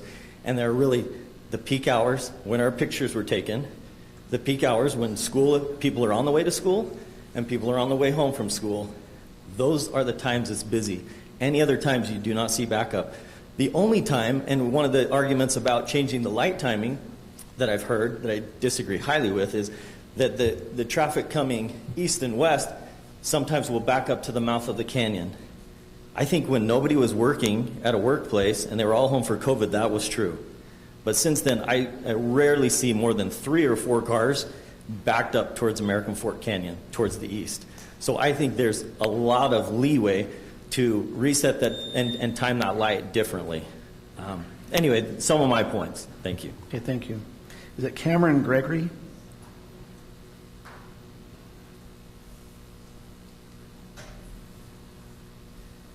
My name is Cameron Ketch. I've lived in Alpine in the Highland area since 1998. A little background about me. I have a master's of real estate development with an emphasis in sustainability. There's a few things that concern me regarding this proposal. First, it seems like we're proposing solutions before we have the data, and my question is why? Why are we coming up with plans and solutions to things when we don't have all the information? And I don't think that's how we make decisions in our normal lives, and so I don't think that's the approach that should be taken here. The second is there's a few laws of traffic and of congestion that are pretty universal, One is the law of peak traffic congestion. It basically states that peak hour traffic congestion rises to meet the capacity. So just like this lady said, basically as you can increase capacity, as you increase the volume of vehicles, you're going to increase the number of accidents. It's just how it works.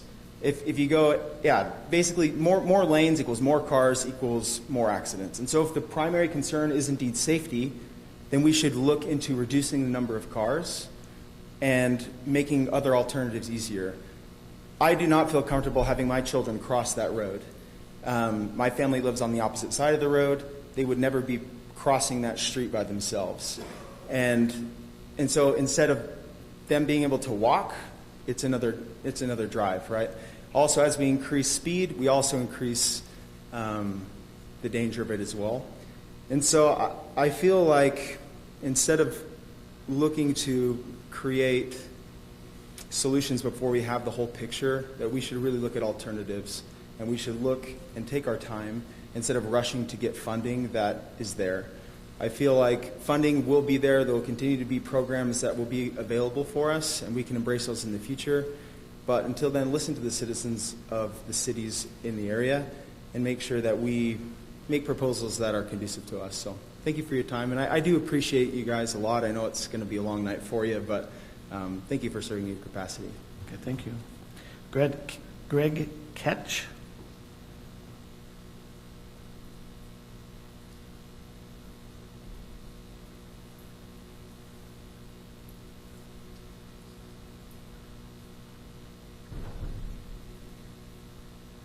Hi, Greg Ketch. I'm also an Alpine resident. That was my son. He lives on the opposite side of the road, and those would be my grandchildren trying to cross it. So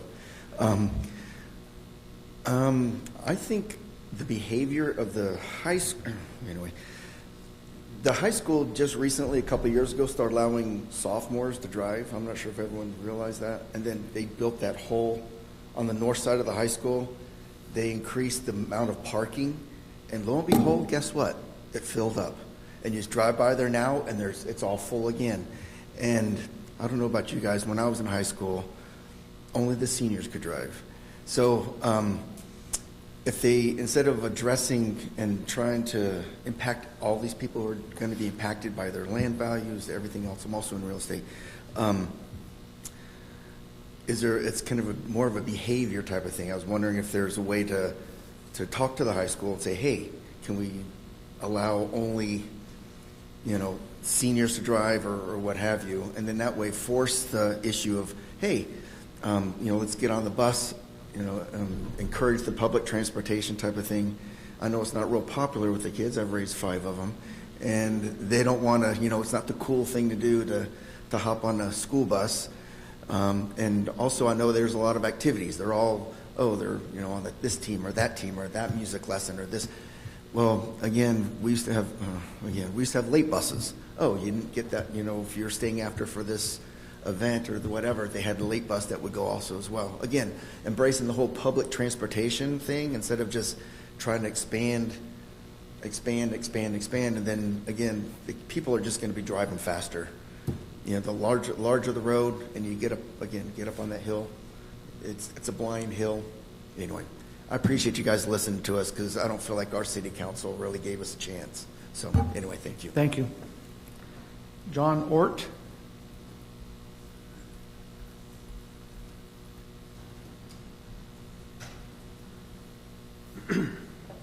I've been a Highland resident since 2006. I do appreciate you guys listening, by the way. I've been here for the Planning Commission and then the last 2 meetings, so I think you have heard us, and I think you're taking our inputs, but I do want to reiterate that the speed is too fast on 4800 West.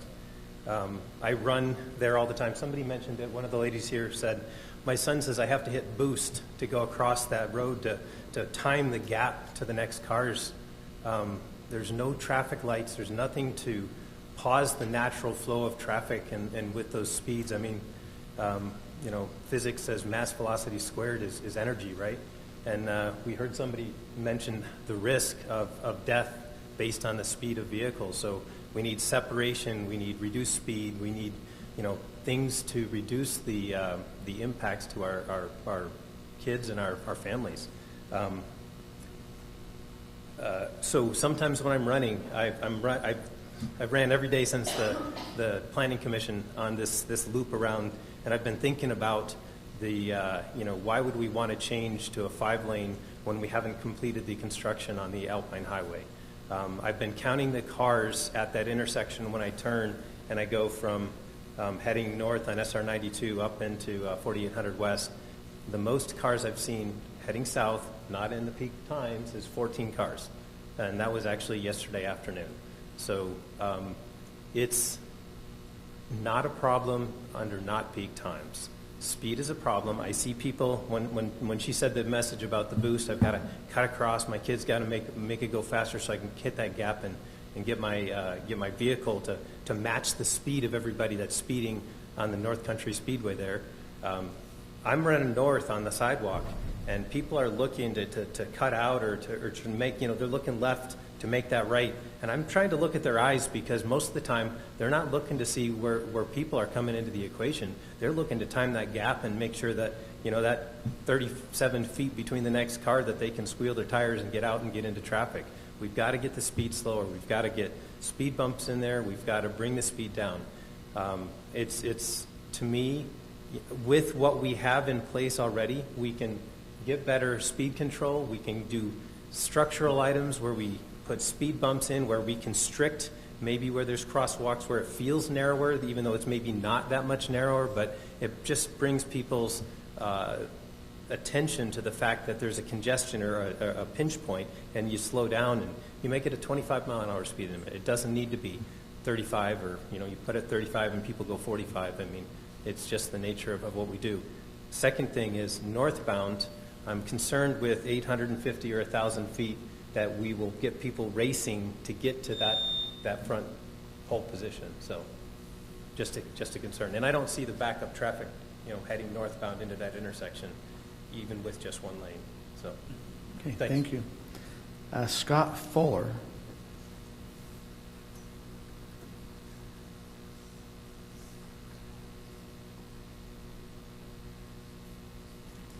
Good evening. Thank you again for the time and attention that you've given to this matter, and for the responses to emails and all the thoughtful consideration I know that you've put into this difficult problem. I think, Councilman Scott, your background is in medicine. There's an axiom in medicine, which is first do no harm. And that seems to be applicable here, where we should be pursuing, it seems to me, the least invasive intervention possible. Don't push for heart surgery if 2 aspirin will do, as an example.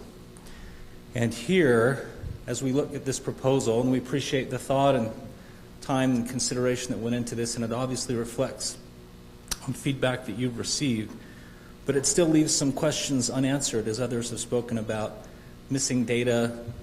Might there be a less invasive intervention that solves these problems, or at least materially solves these problems in a way that gives us time to watch it and inspect the patient and see if the patient needs more intervention? There's another principle that seems to come to mind, which is the sunk cost fallacy, that I'd ask that the council guard against, which is, well, we've already put so much time and effort and consideration into this, to do nothing now would be a waste. Well, no, it wouldn't. Sometimes discretion is the better part of valor, and it would seem here that that be considered.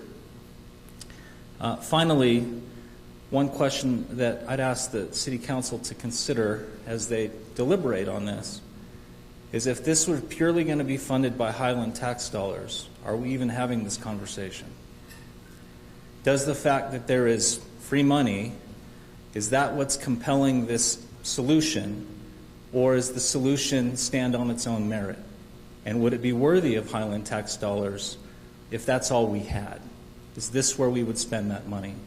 Now, I get there are practical realities of, well, there are funds, and those can be hard to get, and so let's make sure we put them to good use. Okay, I think everyone in this room understands that. What we fail to understand is, are we doing this solution because we're in search of a solution, or because we know this is it. And so I'd ask that we consider alternatives, as I know and I know that this proposal represents and reflects an alternative approach to what we talked about 2 weeks ago. But might there be others that get you the safety you're looking for, address the congestion issue, which, by the way, both of those pictures were southbound looking pictures, just taken from different angles. So do we need the northbound, right? There are things to just sort of consider before we make a decision. I'd ask you to take those all into account. Thank you. Thank you. With that, I don't have no other cards, are there? Okay. We will go ahead and close the public hearing. Turn the time.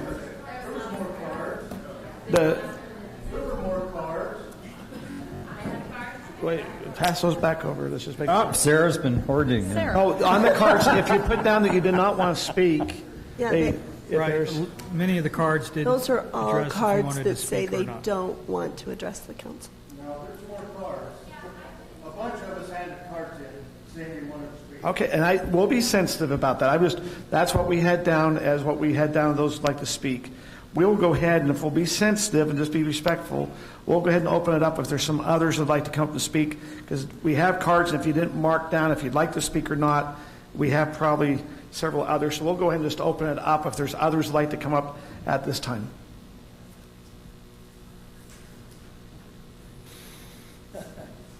My name is Bruce Hanks. I'm also an interloper from Alpine. However, my backyard I share with Highland. And so I feel like I'm part of the city as well. I join one of my friends who spoke earlier, and I salute you folks. The Alpine mayor and city council is in the process of destroying their credibility with their citizens. And boy, are we angry. And we're doing some things about it. That was done entirely inappropriately. And so I salute you. And I wish we had your kind of credibility up there. Secondly, Scott, thank you so very, very much for asking your question a little while ago. Why does this have to go to Snowflake? We do not need more traffic on that road. We don't need 15-foot easements for beautiful plants and flowers and bicycles. We moved to that area for a reason. And creating a metropolitan oasis is not the reason we moved there. So a lot of our feelings tonight are with you, and God bless you. Because if you folks hadn't done what you're doing, this would have been ramrodded through, and our anger and our frustration would be entirely impotent. So God bless you. The last thing I'd like to say, and I say this with good nature and goodwill, because I love people and I like to laugh. I've been dealing with a lot of city councils over the years, and with all due respect to everyone here, I've yet to meet a council member or a mayor or a city planner or a city engineer whose home and property are damaged by a proposal they represent. And I can't believe we're actually considering taking that poor lady's home and doing something to it. I can't believe we're even considering that. Fix the intersection, create arterial lanes other places, but don't add congestion to that road, because you will destroy the life that we bought and built there to create. I salute you. God bless you for doing what you're doing. Thank you. Thank you.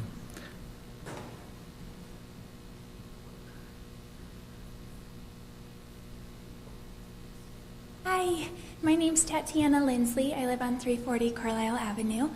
And last Thursday, I called the UDOT Traffic Operations Center, and they were able to tell me that the current light is running free, which means that it has no light plan in. Anytime that a second car enters any lane, the light is signaled to switch. Anytime that there's a gap between cars, the light is signaled to switch.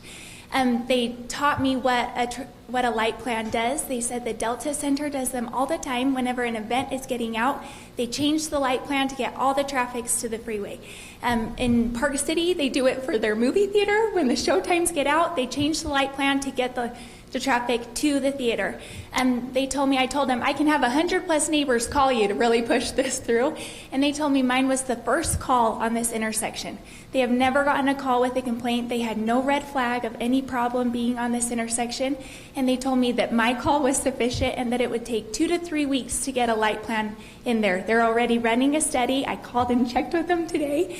And they said it'll take 2 to 3 weeks to get a light plan that's set up and ready. They said they can get it down to the 12-minute peak before high school starts, down to the 12 minutes before. The other thing I just want to add is the house that me and my husband bought was built in 1960, and over the last 3 years we have very slowly tried to make adjustments. And something that we've learned very quickly is that you shouldn't take the first option. You shouldn't take the cheapest option. You shouldn't take the option on sale. You've got to do your research. You've got to talk to experts. You've got to save all of your pennies to make sure that you pick the right option. So that way in a year or 2 years or 10 years, you're not coming back saying, oh no, I skipped a couple steps there and I picked the wrong option. I loved that Andy said that we're looking for a permanent solution here. And I just would ask that you don't pass the 5-lane highway or the 5-lane intersection, because we still have so much knowledge that we need to get. And I know 2 years sounds like a long time, but if you have had children, you know 2 years goes so fast. It goes so fast, and the amount of knowledge we would be able to gain in that time would truly help us to create a solution that we would not have to come back and fix again in a couple years because it's broken. Thank you so much for your time. I checked the box wrong. Sorry. My name is Rochelle Broadhead. I've met with many of you. I've talked to many of you. I've had some of you at my home to discuss this matter in depth, and I appreciate all of your time and input. And I know that doing what Andy and his team has done in a short amount of time is very difficult. So we appreciate that you guys were able to do that. My husband and I own a design-build business. And one thing that we do is we design before we build. And I feel like we have heard over and over again that we're trying to come up with quickly solving these problems. And when we do that, we make mistakes. And without us having the due diligence and taking the time and following the correct protocol, which in my opinion is what you guys are doing now, we're talking to the community, we're collecting the data, and we're looking at all the facts. Without doing that, we make mistakes. And I think this is opening ourselves up to some mistakes that could be made. Andy said it's a permanent solution. Permanent. We can't go back. I think when we think of things in terms of change and growth, we look at that, and that word itself is very heavy. I know that it's pretty impactful with this decision. The accidents, I know there's been some confusion because at first it was 31% and now it's 10%. I think if we need to study those data point access, I know we can't collect them. That's UDOT, probably private information, but I would ask that you guys look at that and really understand that traffic pattern. Do you know that there's only 2 going on SR 92 heading north? There's only 2 turning lane signs, and they are right next to the crosswalk. So no one has time to prepare to know that only those 2 lanes turn. So if there are accidents, it's probably because that road has not been studied well enough and identified where the issues are. When you're coming towards from SR 92 and you're headed west, there is no right turn on red sign. There should be, because those 2 lanes coming from SR 92 from Canyon Crest from SR 92, turning that way, are we all on the same page? They turn right into that road. So if you're turning, you're just running right into them. So if that accident report is because of that situation, that's because there's no signage. So I really believe that this whole problem could be solved with correct signage. We're talking $10 million, people's homes, and all we have to do is take a step back and say, what's the least impactful way to do this without hurting so many people and causing unintended consequences, which is never, I think, what any of us want. there's a lot more I could go on to say. I'm happy to lead a committee if this doesn't pass. I am happy to be involved because I am all about solutions and I'm not about, saying no. So thank you for your time.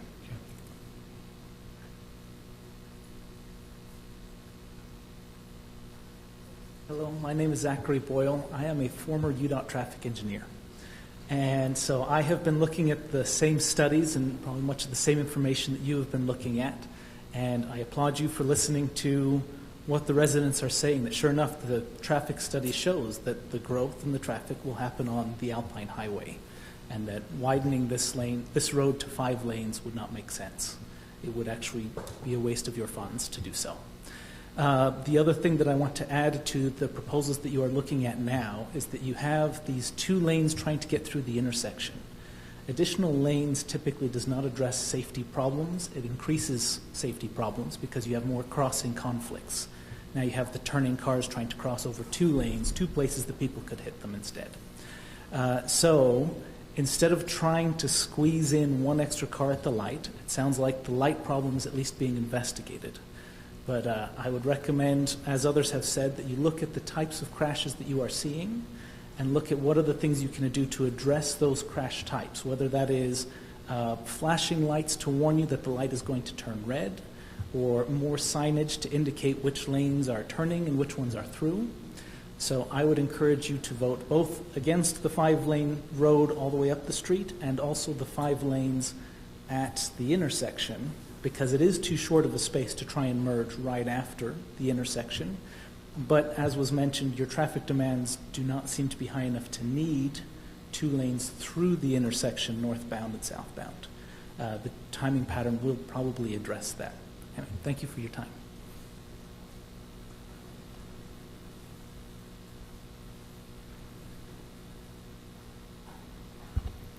My name's Branton Richter. I am another Alpiner. Again, very grateful to all of you for listening to us tonight. 2 things that I have to say. I live on Allegheny Court, and my wife and I like to take walks. Well, Allegheny Court is just a very short cul-de-sac, and most of our neighborhood is on the other side of Canyon Crest. So we cross Canyon Crest, and we walk around a loop there, and we come back over to our home. My son, who's 15, crosses this road probably 4 times a day. That's not an exaggeration. And my good friend in the back here said it's kind of like if they make this a 5-lane road, he could be playing Frogger to get across the road. So I'm hoping that it doesn't come to that. I'm hoping that you guys will shut this down so that, as my other friend has said, this doesn't become project creep, where it's creeping further northward toward Alpine. We know that if we give an inch, they're going to take a mile. And we would really hope that as you consider this, that you will shut it down. Thank you.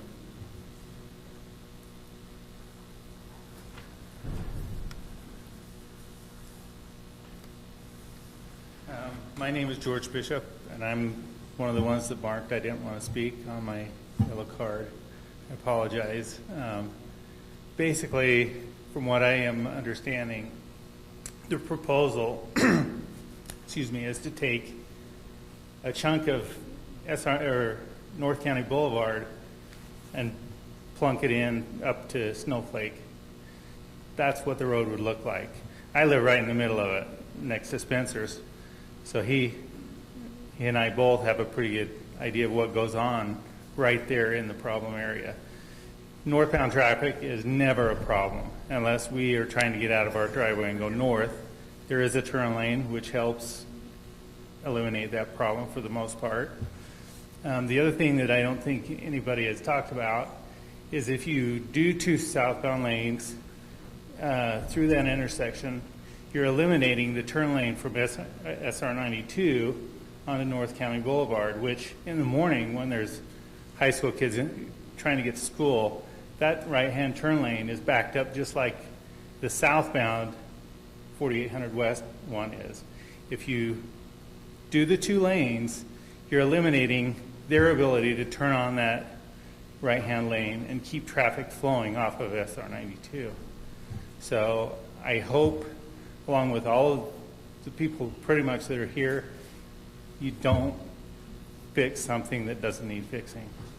The only thing that might need fixing is the little jog right across the intersection where people in the right-hand left turn lane going north get up to the light and realize they're in the wrong lane, and so they cut in front of the northbound lane.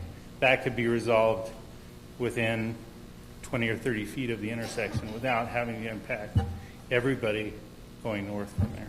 Thanks.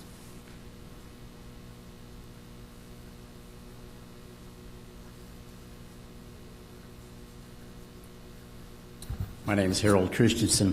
One thing that I wanted to say about that intersection, by the way, we're the first house going north where our door faces west. So I've had an opportunity over the years to look to my left, south, and the traffic going north is amazing at some time. In this last 6 months, we've had 2 major wrecks there, and they've ended up in our yard. One, and before I forget it, I wanted to say that the traffic, that intersection, and I would think it's obvious, but it's got to be level when you cross, because an older man with his son, construction people, loaded with heavy white bricks, they were coming through that intersection. And he, after all these years, I can't imagine why he didn't tie down his trailer. But when he came through there, it did this. And as you watch that, and I've seen a lot in cars that come through there, they're out of control. And so anyway, the trailer came off and it went over the curb and hit one of our trees and stopped, and all the bricks went about 40 feet north and everything that he had. So I went out there and helped him pick it up, felt sorry for him. And so that's one main thing, because what is it, 35 there, but they're, everybody's exceeded the speed limit one time in their life. And so with that, I think it has to, I don't know how you're going to do that with the north, the 4 directions, with the topography. But that's something that I think that is really important. But there's, I think, a lot to consider. Real quick, I wanted to say there's a story back at BYU years ago, and the professor was a professor of meteorology, the study of climate. He gave out a test question, and he said that each student having a barometer was to find out how tall a building was. And so one student, I guess there's always one rebel down at BYU, so this kid came up with several answers, and he said, one, to find out the height of the building, you could take a string and go to the top and tie a rock to it, and you can measure the strength. He says that's one. Number 2, you could take a second rock and take a stopwatch and time it, and that'd be another way to find out the height of the building. I like number 3, and he said I would go down to the custodian and say, hey, I'll give you this barometer if you'll tell me the height of the building. And so, and then the 4th one, he said, well, you can too take the barometer, and through barometric pressure and part of the equation, you can figure that out. Well, they failed him. The profession was arbitrary. I hope you're not arbitrary here, that you can listen to all 4 of those. I mean, you get my point, that you can look into some of the other things. But I wanted to say, too, that this intersection is very dangerous. One time, a young man going from the point of the mountain going west, it was on a Tuesday, and I don't know if he was in error or not, but there was a loud pop, and our kids, I have a daughter and 5 sons, they used to make a joke. They'd hear the screeching, grab the phone, and hit 911 before the crash ever took place.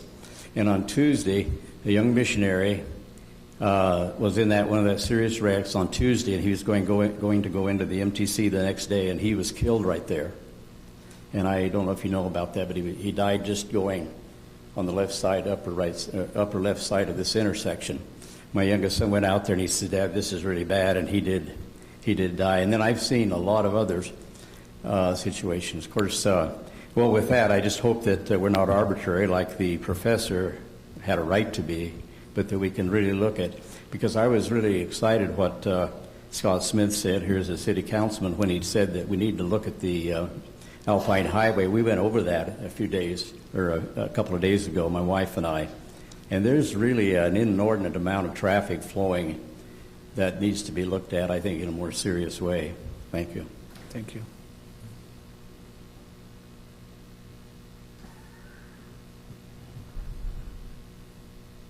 I'm sorry, I thought I marked that I wanted to speak. But my name is Eric McDonald.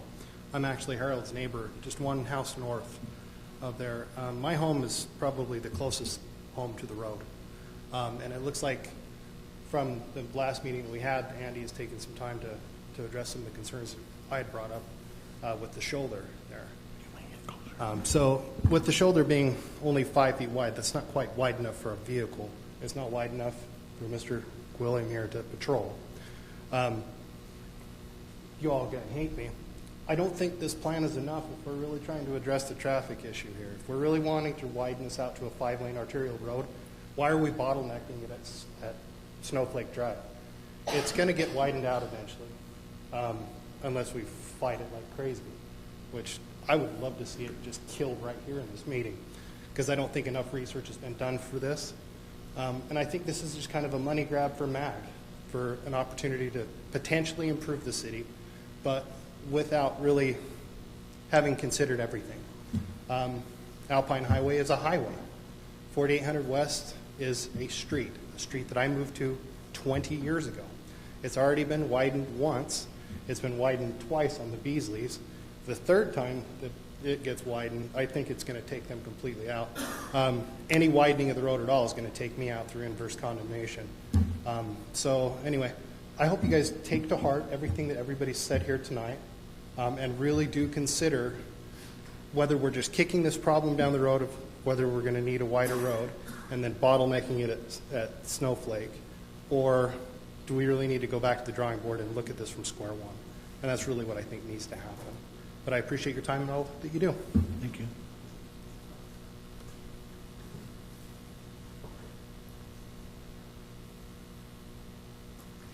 Hi, my name is Haley Ketch, and I just want to echo the words that these citizens have said. I appreciate you taking the time to listen to us and to listen to our concerns.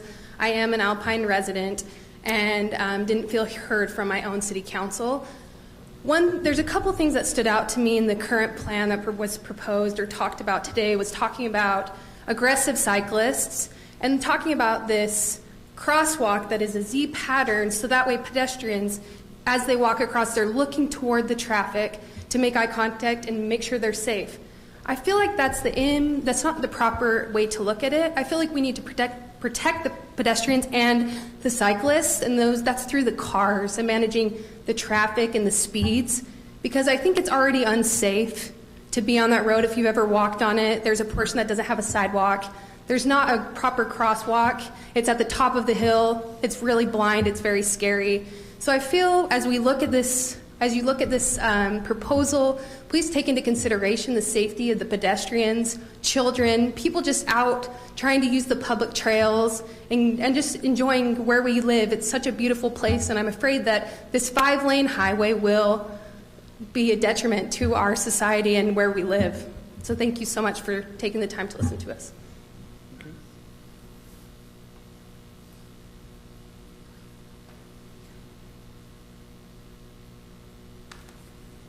Hi, my name is Stephen Stowe. I grew up on 4800 West, right there by SR 92. I live on SR 92 right now. I was here 4 weeks ago with the Planning Commission, and they had a lot of concerns about this road and why even have it if Alpine didn't do it. And then we stopped the meeting and let everyone know that Alpine had approved it, and all of a sudden everything changed, and we must do it now. I was disappointed then. Last week, 2 weeks ago, there was some hope when I heard the council say, will you please look at other alternatives? I appreciate that. The only alternative that I've seen presented today is the one that the mayor mentioned, and to go to 11200. Can't remember there being a citizen that mentioned that. I just remember him mentioning that, and that's the one that we looked at today. It will affect my mom, It'll affect our neighbors that we've had for years and years.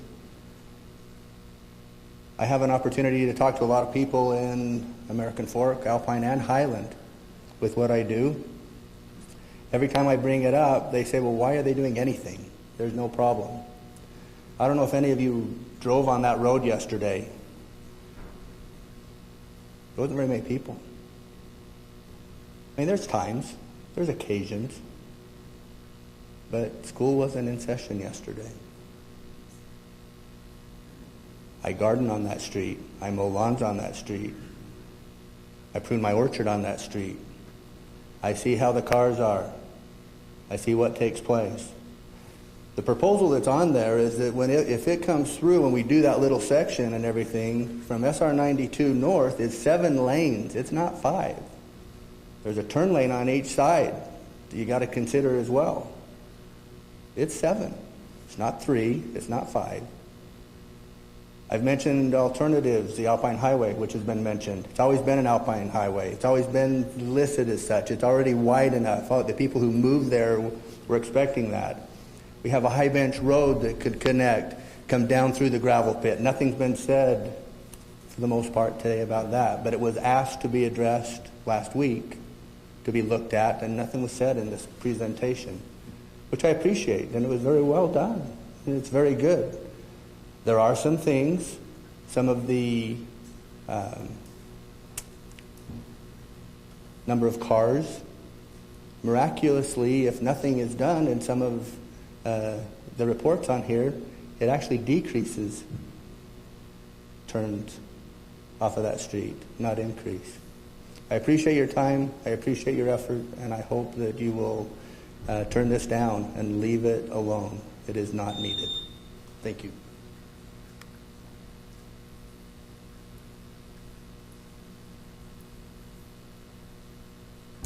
Hello, my name is Nanette Guest-Watts. I have had the pleasure of living in Highland for the last 30 years. We built our home 30 years ago in a neighborhood just north of the Lone Peak Seminary building. 25 years ago, I found a house for my parents to move into on Canyon Crest in Alpine. Our driveways are 2 miles apart. I have also spent the last 25 years running those 2 miles, sometimes getting a ride home, sometimes running back home. So I know that intersection and that stretch of road very well. It is my main path. At one point I heard that they were going to take away the trails. I love the trails. I run the trails in Highland until I broke my leg last year, trying to get back into my running. I have spent a lot of hours looking out the windows at my parents' home. When Highland and Alpine, I sent you the email. There's a lot of detail there. Thank you for your responses about how our property was encroached upon with the last road widening. It is very disheartening. We have to go to court to fix the problem of our boundary lines. I'm the boundary line email. I have seen the growth in Highland. We did not have a single stoplight or Kohler's or Macy's when we moved here, or the other store in between. I have been hit by a teenage texter heading to my parents' home in the car at that intersection heading north. Narrower lanes sound like a safety hazard. The size ratio of people not knowing how big their cars are when they drive in a lane, and we have a lot of SUVs coming in and out of Alpine. Narrowing lanes it sounds like a safety issue. I am amen to what has been said here tonight. I do not believe that we need narrower lanes and more lanes heading north. I agree. I think the problem is solvable, and I hope that you will take to heart. My heart is with everybody. With what I've witnessed on our property in Alpine, I can't even imagine taking more of the front of people's homes. My parents border 80 years old on either side, and it is very detrimental. This is their whole lives. They can't move somewhere at this point. We had friends with the widening. I live just north of Lone Peak High School. I turn right into my neighborhood. The boulevard, which I hate that name, if you can do anything about it, please do. The boulevard is impossible. I get run over. There's barely a shoulder for me to slow down and turn right into my neighborhood. And I get run over every day.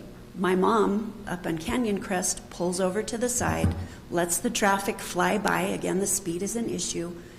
And then she will pull into her driveway. Thank you for listening. I wish that you could adopt or annex Alpine. The leaders there are not listening to the people. Thank you, Andy, for all of your work. Thank you for listening to the citizens of both cities. My heart is in both of these cities with my parents and my own home. Thank you very much. Good night.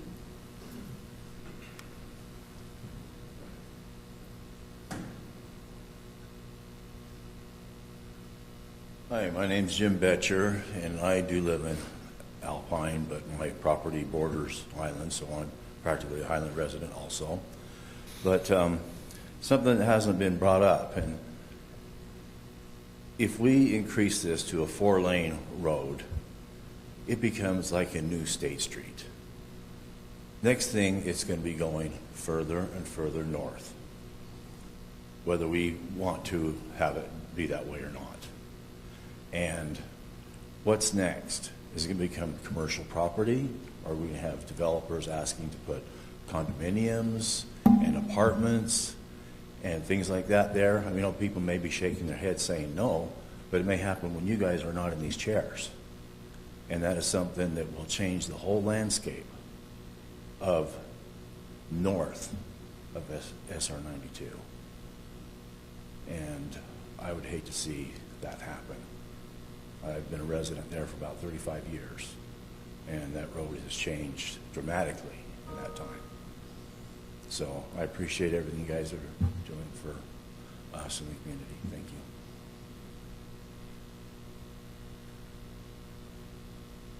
My name's Chad Broadhead. Well, the good news is, guys, you've got everybody on the road, so it makes the decision pretty easy. Everybody who drives a thing and puts 500 cars there is sitting in front of you. The only thing I just want to make sure that you hear that I'm 100% in opposition to both plans. And I love the fact that you guys took the time. I really appreciate it. The voices that you guys have allowed us to have in this have been just amazing. Again, I look at it and I think as soon as we do this, we hand it over to UDOT engineers and you guys lose control of it. You've taken the funding, you've given it away, and it's in their hands. You've lost that. And that, I love the analogy of the remodel and doing things right and doing it purposeful. We're looking at an area where growth is really not an issue. The west side is where the growth is happening. If there's any planned development off of Alpine Boulevard, there's a real need there to increase the lanes of traffic to handle that in the future. I think we would all love to see income coming in through taxes on businesses that are placed in those areas, but that will also require infrastructure to happen to make that possible. There was a question, I don't know if I can ask the question, but if we do proceed with a 3-lane road and Alpine's already voted on a 5-lane road, how does that affect Alpine in relation to us if we go with a 3-lane? Does it go from 3 and just jump to 5? And I'll leave it at that, if that's the question. Thank you for your time.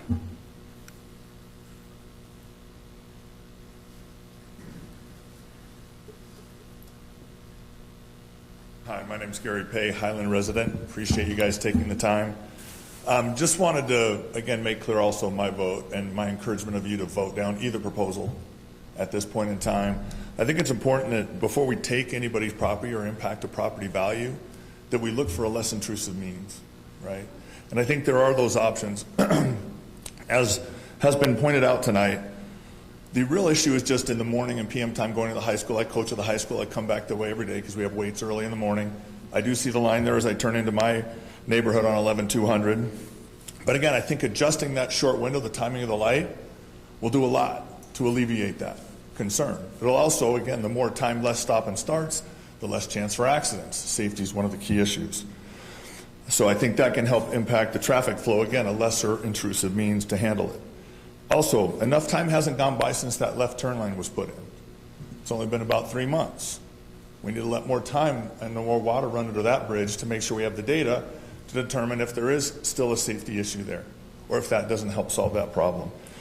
And then finally, the future growth has been pointed out already. That future growth is impacting more of the area beyond and on the other side of SR92, and that's, or sorry, the SR92 study. It shows that the Alpine Highway will take on more of that growth in the coming years, not Canyon Crest Road. So if any expansion is going to happen, it should happen over there. So again, with that, thank you for your time. We appreciate it. Hope that you again will vote down either of these proposals. Thank you.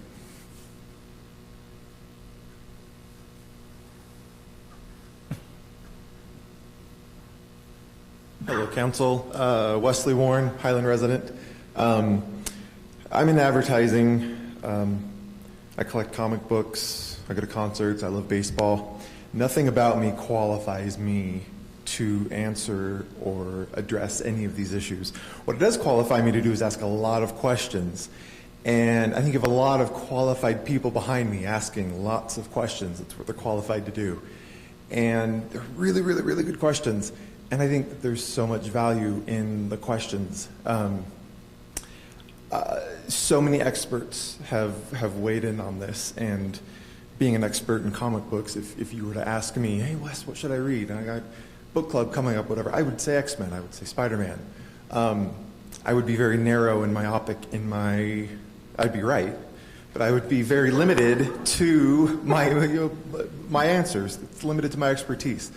And I think we might be getting a little bit of this. You're getting the best possible plan from Andy, from MAG, from UDOT, right? Within their realm of expertise. I think we have a great example of question answering or asking from Tatiana, who she might be saving the city several $100,000 by making a phone call to UDOT and speaking to someone about switching up the light timing. That's someone that's asking questions and looking elsewhere for the answers. And I love data. I adore data. Last night, the LA Lakers lost one of the more embarrassing games that I've ever seen. It was kind of pleasurable for me. And they got LeBron James. They have Russell Westbrook. They have Anthony Davis. It's the Lakers. It's Showtime Lakers. And it was just so embarrassing. And the data put together this amazing team, but it limited them from seeing so many other elements and aspects of that calculus that fans saw and that commentators saw and that sports pundits saw.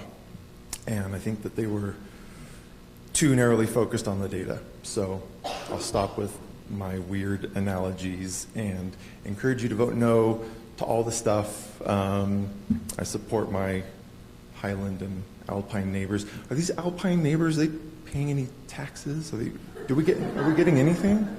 No, we should look into that, put that on the agenda. Thank you. Wes, to be clear, were you calling me LeBron James? Oh, Russell Westbrook. I don't know who that is. See, that's something Russell Westbrook would say. No, you're my LeBron, though.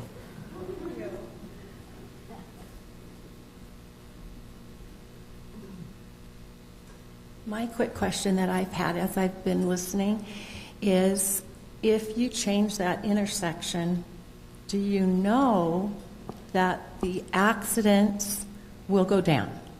What research have you done to validate changing people's lives? You've got a lot of high school kids that are going to still go through that intersection.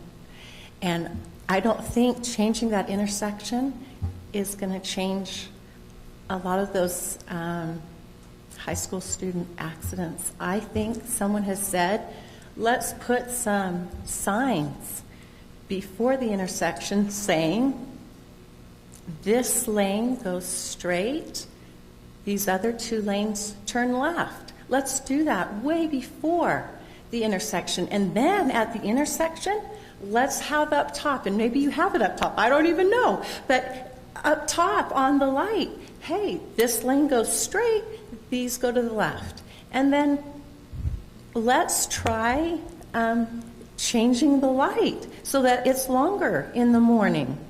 And then the last point is those pictures that were supposedly taken just at random times were not taken at random times. And I don't want to be very mean about that, but I think it's interesting. To me, that is false information and not letting you know really what that lane or what that road is all about. Thanks. Sorry, can you please state your name just for the minutes? Karen Allison from Alpine. Thanks.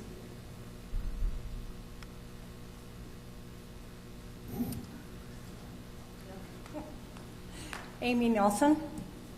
I have 3 families that will be greatly affected by this change if you make either one of them. 2 of them directly on that road. One you're going to have to rip out probably their driveway, and they can barely get into their driveway as it is. And why in the world, when they sent their plans into the city, county, whoever approved those plans, knowing that there were plans to widen that road in the first place, would have ever given a building permit to them is beyond my comprehension. So anyway, I do appreciate you listening. I appreciate you listening to the all the various concerns. But the first thing, I mean, literally, you're going to have to rip out walls the whole length of their properties. I don't understand why, when just a little bit west on Alpine Highway, where there's already easements on the side of the road, it looks like it was made to be widened at some point, why the focus wouldn't be there. That was the first thing I thought of when they told me that these plans were going into effect. Why in the world would they ruin this area, this neighborhood, the whole reason that they bought these lots to begin with? Why would you mess with that? If there's the concerns that other people have spoken of that have to do with the traffic lights and all of that, fine. Go ahead and address those. I think those are valid concerns. I think that would help greatly. But why in the world wouldn't we put our focus down on Alpine Highway, feeding into Alpine, instead of even messing with this in the first place? There's that line that I think probably everybody in this room knows: if you build it, they will come. And I never used to ever travel on that road south of, I don't know, I always get those backwards now. Is it called Timpanogos Highway now that goes up into the canyon? They used to be, anyway, always get that backwards. Anyway, I never used to travel south until they widened that. Now that's the road I travel. You widen that, and it's going to ruin the whole charm of that area. I just pray that you'll consider this decision that you're making here. It impacts a lot of people's lives, and I have little kids that are going to live right on the edge of that, and they're going to be wanting to go back and forth to each other's homes a lot. Please consider what you're doing here. It affects a lot of people's lives. Thank you. Also, just a little reminder for all the residents here, if you'll please sign on those sign-in sheets that are on the back tables before you leave, it would be very much appreciated. Thanks.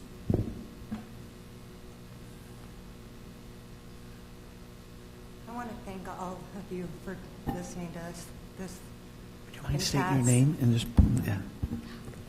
This impacts us, our neighbors, dear friends.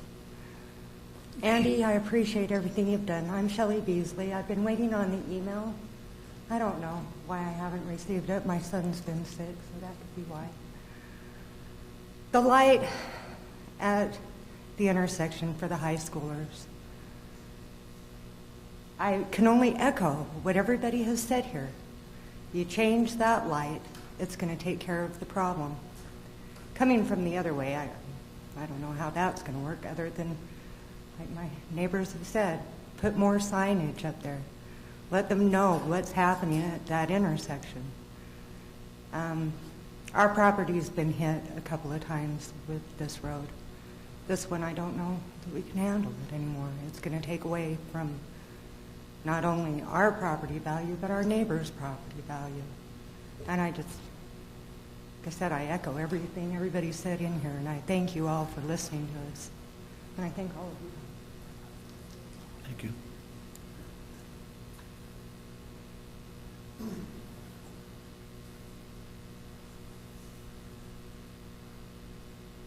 My name's Marcus Blair. I'm on Stony Brook. Let's try to make it quick. I just got to say, the statement about saying that the photos was completely random and trying to convince us back that it's been eating me up since he said it.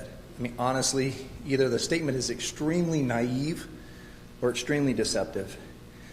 And when it comes to this project and how this project's going to go down, I take issue with either one of those. You take your pick on either one. I got a problem with it. The other issue I got to say is I find it grossly negligent that we haven't tried to flip the switch on the light before we engage in such a massive project. The fact that that light is still running on the fact that there's a small gap and the light goes red. This is what everybody hates about government, is going into a project of this scope without attempting the most basic thing you could possibly attempt. On top of that, the signage, I get it. The lines need to line up. I get it. There's problems here. I get it that there's issues with safety. 10% of all the accidents in all of Highland, 30% of all the accidents all along that highway there. It's concerning. Safety is obviously a big concern. I think we can do a lot with the signage.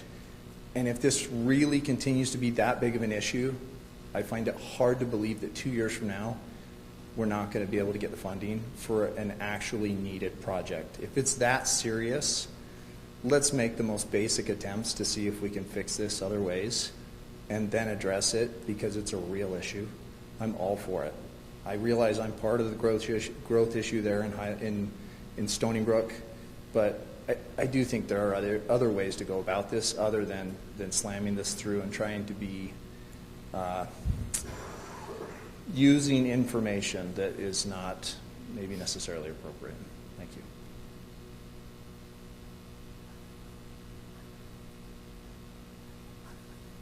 Are there any other public comments?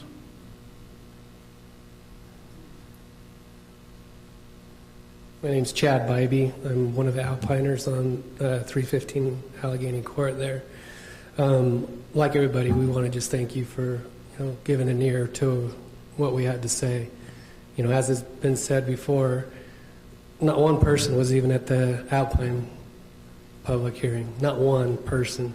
To see all the city councilmen's faces when we asked that question, because we were here at your meeting and found out that they were voting, 4 of us ran up there, and that was the only 4 that ever heard anything about this. So the fact that you're getting this input is huge. Just a little background, I'm an entrepreneur and I run several businesses, and I currently operate a landscaping business. Similar to what's been said before, is what I'm going to paint a little picture. If you called me up and said, hey, I'm having trouble with my sprinkler system, it's really wet on this side, dry on this side, and I turned to you and said, you know what, if I'm looking at it right now, we need to tear the whole yard up, tear your whole sprinkler system up, and by the way, we need to go into your neighbor's yard to fix your problem. You'd look at me and say, well, I don't want to talk to that guy, I want to go talk to the guy that seems a little bit more knowledgeable. Now, when Tatiana called and she sent that text to our Alpine group and said, hey, that light's free running down there, we called personally and checked that. I look at that from a landscape standpoint. The very first thing I would have done on your house, if your sprinklers were watering erratically and not how you wanted, where do you think I would go? To troubleshoot that, I go right to the sprinkler clock. Look and see how you're watering, what's going on. I ditto everybody else's words that is absurd at this level that we can't understand that we have a free running light. If that's not the case, please correct us all. But our understanding, that's a free running light that could be dictated, like already's been said, save dollars, to hire a guy hourly to go down and fix that light, whatever it is, to at least minimize this problem. I look at it and I go, you know what, we're all fairly rational people. Of course, there's always some that aren't. But if you came to us and said, we've exhausted every single resource and we've looked at every single avenue and all 4 opportunities to fix roads, and came to us and said, look, here is what we've done here, here, here, and here, I think you would have something to stand on. Unfortunately, the people have pushed you to exhaust those resources to give us somewhat of a plan, but I don't think it's there yet. And like many, I don't support either plan, and I think we need to take the time to reason and go through the process and make sure that we make the right decisions for this road. The last thing I will say is that I have 7 kids. When I moved into Alpine, that road, I literally cringed inside every time my kids walk up to that road to try to cross it, to get across 2 lanes.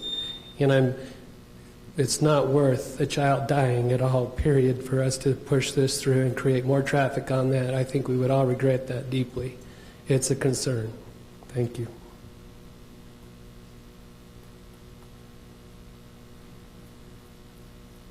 Evening. I know it's getting a little bit later, so I appreciate your time. I'm Bryce Nelson. Would it be possible to see the slide with the traffic data, the accident data over time? Is that possible? While we're doing that, I guess when I think about this, I think maybe the updated proposal is a good solution. Maybe it's not. Either way, I don't think it's been sufficiently established through the analysis, through the data. When I look at that data, it's unclear really if there's much of a trend there, while at the same time population growth has increased. But in any event, that's not really the points I wanted to make. The proposal, at least the original proposal, was underwritten on a forecast that went out to 2050. So I don't understand the sense of urgency that's being placed here. And I understand it's on a 2-year cycle, but why not wait 2 more years? Why not take the time to do things that I think are missing? We haven't seen a comparative analysis of other options to help reduce these problems. We haven't seen a true cost-benefit analysis. We're looking at, here's the cost, here are other lower cost options, higher return on our investment, on our tax dollars to improve this with less funds. I haven't seen that. And the other thing I would say is we haven't really, at least based on what I can see here, firmly established that this proposal actually reduces accidents.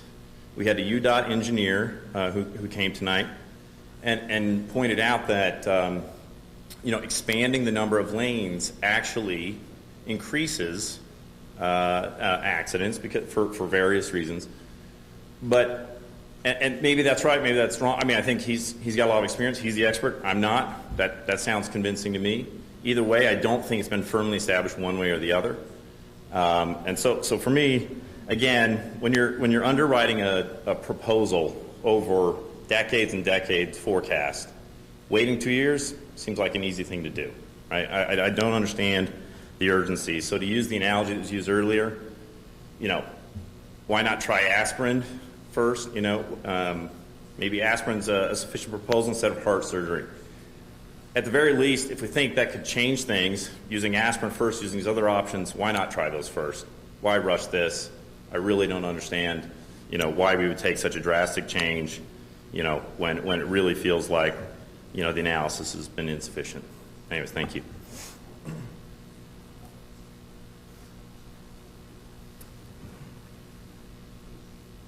Is there anyone else who'd like to come up and speak? Seeing no more, we'll go ahead and we'll close the public hearing and turn this time back over to the council. Mayor, can I make a request? Could we have like a 5-minute break so some of us can go in the restroom? I think that'd be fine. We will, at this time, we're going to call it 9:40. We'll start back up at 9:45.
one I've had since San Diego.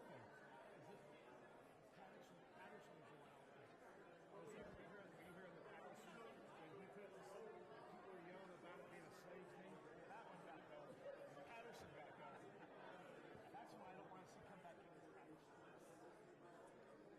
30 seconds.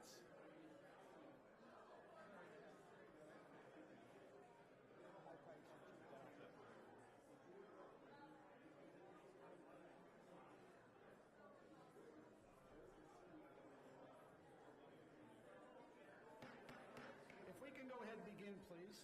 Invite the council back up.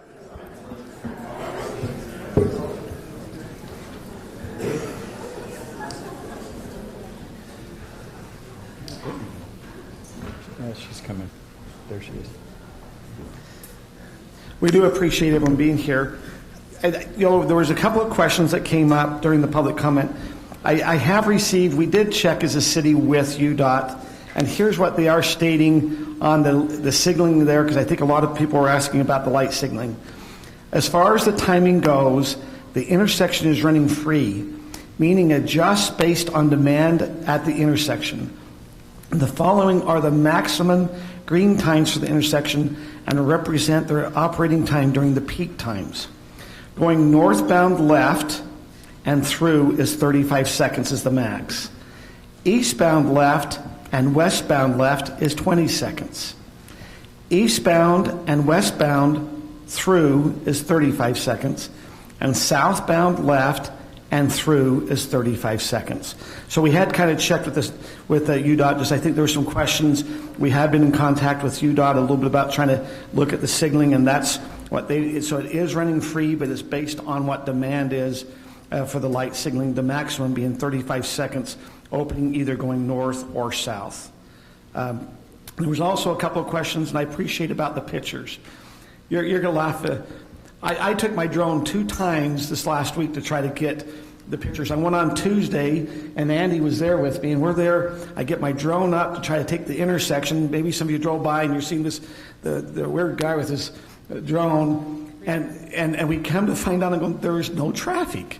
And so I finally called the high school, and they tell us that on Tuesday the juniors were taking their ACT, and the sophomores and seniors were off. So then I show up on Friday this last week. I get my drone all the way up. I go all the way down 11200. I almost lost my drone when I got down there. They come back down, and I come to find out that was a day that was kind of a minimal day. And I'm going, there was no traffic. And I'm going, where's this traffic at that everyone's talking about? Now, Andy took pictures to help us understand when the traffic was. I'm sorry, I think he said they were random. What he's saying is he went up just days in November that were random to take the pictures, but we were trying to find in November what the peaks were. We were trying to take peak pictures. So we recognize there's days, there's not a lot of traffic there, and it does depend. Northbound, it does appear when people are coming back from work, it gets heavy on northbound. We recognize southbound's high school, and I think as a council, we all recognize southbound in the afternoon can also start to back up. Chief Williams, do you mind if I ask you a couple of questions? There was a lot of questions about safety at SR 92 and 4800. We've heard about some accidents there. I know you've looked at some data. We've received, by the way, we did receive data back from UDOT on the type of accidents and everything that way, but the chief had some too. So the graph that you were provided in tonight's presentation was provided by the police department. And again, if we can pull it back up, I don't have it in front of me, but over the course of 5 years, we went back 5 years and just actually took the traffic, took incidents that were responded by the police department in those 5 years. And as you can see, the blue are the accidents, the orange is just traffic stops, and the gray are other calls, which could be animal control or unlocking a vehicle. As was mentioned before, I don't think that the left turn signals have been in place for an amount of time that we can truly study what impact that has. So again, this accounts for, I think, 10% or, and what's the number? I have it on I don't have it in front of me, but it accounts for a good percentage of the accidents that happen along SR 92. The only other intersection that handles more accidents that we have more accident at is this one over here by Parts and Macy's. So I find it ironic that truthfully, while we're sitting here at 8:15 this evening, we had an accident that came in at that intersection with some injuries. So, whether that's a sign or not, I don't know, but that's just one thing. You can add one more to 2022. We can add that to 6. So. We're sad to hear there's an accident tonight. Hopefully everyone's okay from that accident. Did that answer your question? I think when we were discussing, you were saying in that intersection at North County, and SR92 was equating for SR92 about 31% of the accidents on SR92. That original email that I sent you a few weeks ago, that was accounting all across SR92. This particular intersection was about 10% of all of Highlands. Of all of Highlands accidents, correct. Okay. Any questions you have for Chief Williams on safety or anything? Okay, thank you. By the way, I didn't call him 636, so I am going to joke tonight. Everyone in Highland Alpine, you're going to become known as the 636 because that's what the tax is being proposed to increase in the public safety from the police is $636,000. So I call the police chief 636. So anyway, council, is there some questions or things you need to have before there's some further discussion for a vote? I don't necessarily have a question. I think everyone's been very thorough. But I did want to thank Andy, and the staff. I know that was a lot of work. And also the residents I think they've really rallied, and I like when residents, whatever is decided tonight, are able to express their opinion and be involved. And so, and with such respect. So many emails, but the emails were respectful, they were thoughtful, great questions, good concerns. And I know I have some internal conflicts about this decision. I feel like it's a difficult one, and it's one we're going to have to make. I have a couple questions, Andy. I guess after listening to all these comments, I feel like two of the strongest points being resonated by the residents are, why aren't we expanding on Alpine Highway instead of this one? And number two, is this a rushed process? My understanding is in this process, this is just basically the beginning of a very long process of vetting and gathering data and designing and coming to the residents and voting on it, that this isn't just a one and done thing, it's a beginning of a process. But please correct me if I'm wrong in how that works.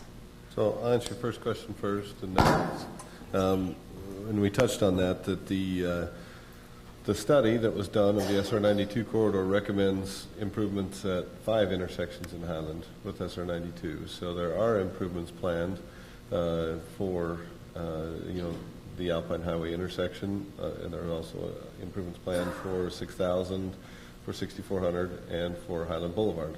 At one or various legs of those various intersections.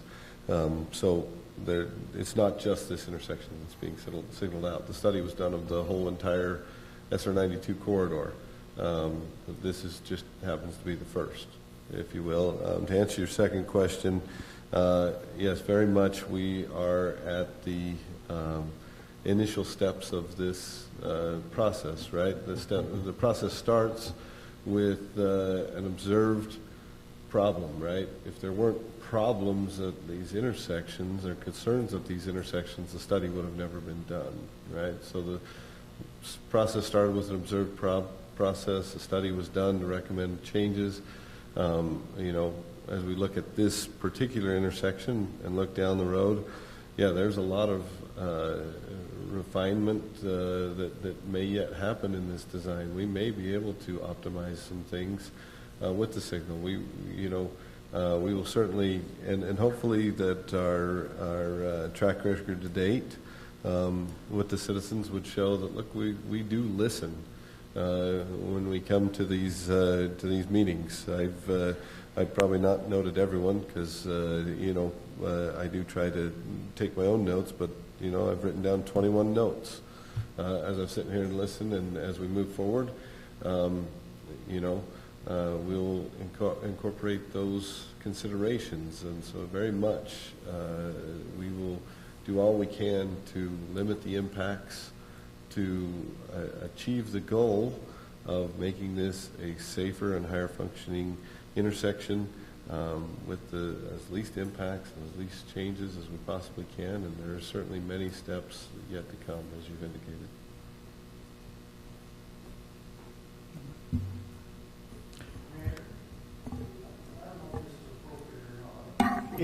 We've already kind of closed the public comment, so it's...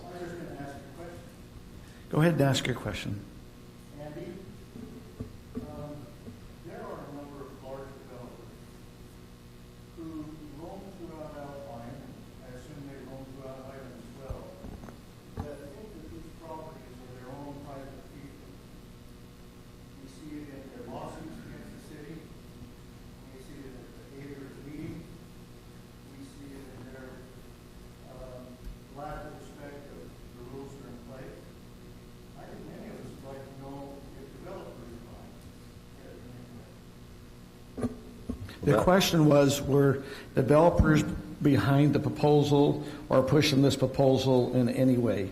No, my understanding, and I wasn't here working for the city when the study started, but my understanding is that this study was undertaken through a cooperative effort of UDOT and MAG and the three cities being Alpine, Highland, and Lehigh, at the request of kind of a collective request, because there had been observed problems at the intersections, and really just trying to find out, okay, where are the solutions, where are the problems, and what are the potential solutions for that. So this has all been undertaken in a public process, if you will. Let's come back to the council. Okay, I'd just like to make a few comments here, and I'm going to wax a little bit philosophical, and I ask your forbearance with that. But I've lived in Highland for over 33 years. When I moved into Highland, there were 5,000 people. There are now 21,000.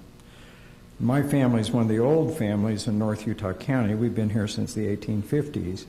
I grew up in Pleasant Grove. When we used to go up to Salt Lake, we'd come up along Canyon Road and come through Highland. Highland had 500 citizens, Alpine about 600. I always thought I'd end up living in Alpine, but I made it to Highland, and I love Highland. And during the last decade or so, I've tried to serve the city in other ways, and I'm still a practicing clinician, so this is kind of something extra in my life. But I love doing it, and I love when people come and express their opinions, and I appreciate every one of you being here. I'd just like to just talk about two or three things. Some of these things were touched on tonight. There was an article in Scientific American some years ago where they looked at some of the solutions that were being presented for highway and growth and traffic problems. And the main solution that we oftentimes get from our state, federal, UDOT, and everything is you build a wider road, you increase the speed, and they noted that in the study that they'd done, that every time you do that, the traffic soon overwhelms that road. I mean, we've seen that in the freeway. I mean, I remember when the freeway came through in the 1970s, it's 4 lanes. Now it's 12 or 13, and still it's packed.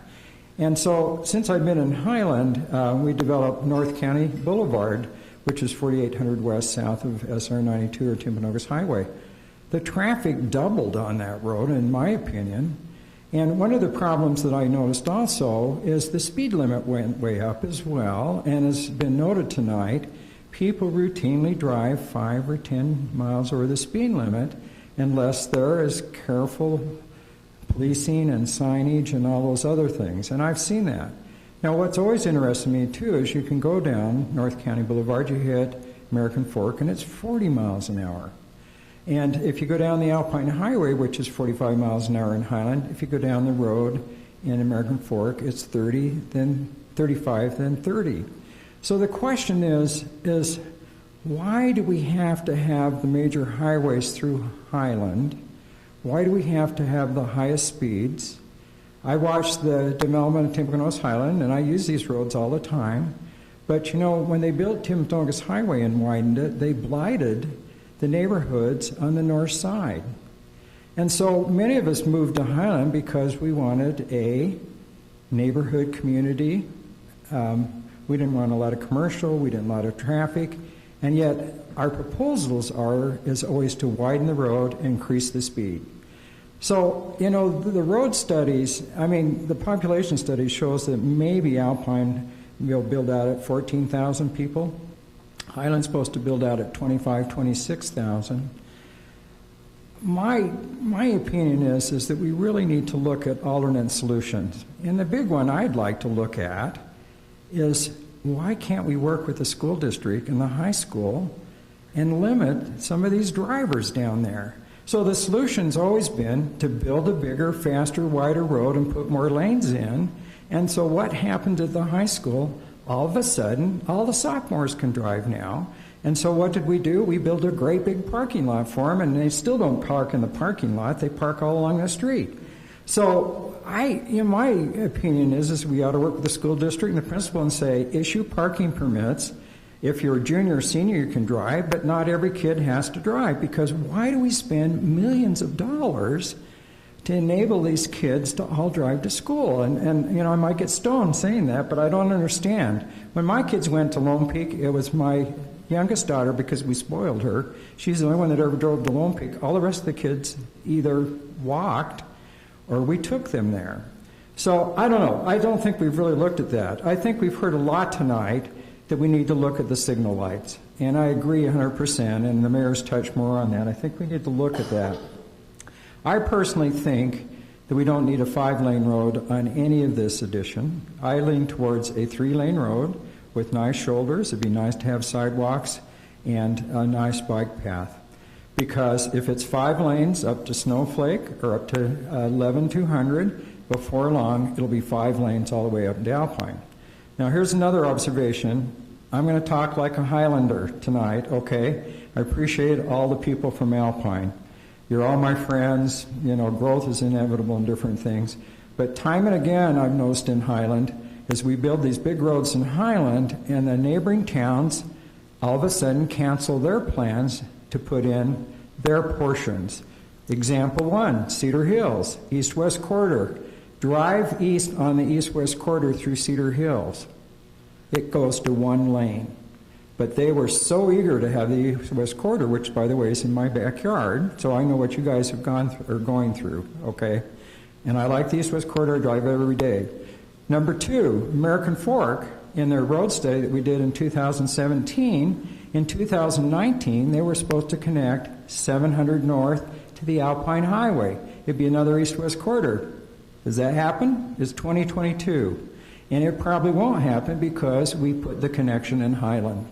So my concern is yeah, we might put 5 lanes all the way through Highland and disrupt our citizens, but is Alpine ever going to do anything? So I don't know. I kind of struggle with that. Not that I don't want to be a good citizen, but you know, if Alpine's a maximum of 14,000 people, why, you know, and we haven't talked about this at all, and Brittany, Councilman Bills and myself have talked about this, but what happened to the East Bench Road?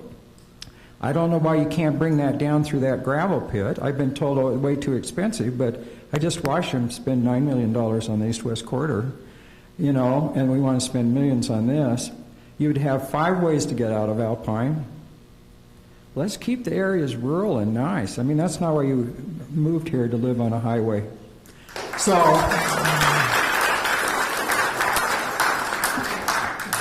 that's kind of where I'm coming from. You know, I want to tell Andy and our staff, I appreciate them listening. I think Andy Spencer's great. He knows I'm a cheerleader for Andy. But I still think we need to go back to the drawing board a little bit more and see if there's another way to do this without putting a major highway through our neighborhoods. Okay, thank you. Any other discussion with the council?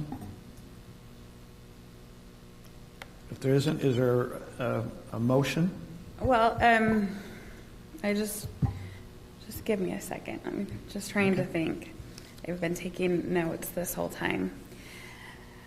I mean, I guess I disagree with Councilmember Smith on the point that this would be putting in a major highway. I'm trying to think how having just that extra lane that allows the safety in turning onto that part of the street is a major highway. So I'm actually super surprised tonight because I feel like I've been listening and reading comments, and everything that I read and responded to over the last few weeks was, we don't want a 5-lane road, we don't want to change the designation, and we're worried about safety. And so I think that's kind of how we've approached this problem, not changing the road designation, not making a 5-lane road, and addressing the safety issue.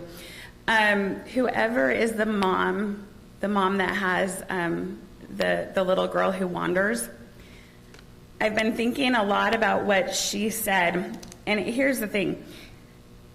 The hardest emails that I've had to read and the hardest comments that I've had to hear are when people say, if you do this, a child will be killed. So I've heard that a lot of times the last couple of weeks, and that's a lot to put on somebody who is making $400 a month and is considering Highland as a whole and trying not to favor one neighborhood. I think that's really hard. It's especially hard for me because I live in Viewpoint, and so I drive down past that intersection every day. And when there are accidents, it's pretty bad. I mean, I've seen that several times. I know the gentleman who said they had crashed into his yard. So I think it's really hard to say that if you make this decision, it's because you don't care about kids and you don't care about safety, when I'm actually have been thinking about that comment a lot and thinking, okay, but then if that intersection is more dangerous, people are going faster there, and that goes to the statistic that I was heard earlier. So, I mean, that's been a hard one too. I also just wanted to make it clear that this plan doesn't involve taking any homes. I think at the most it's 23 feet. Is that correct, Andy?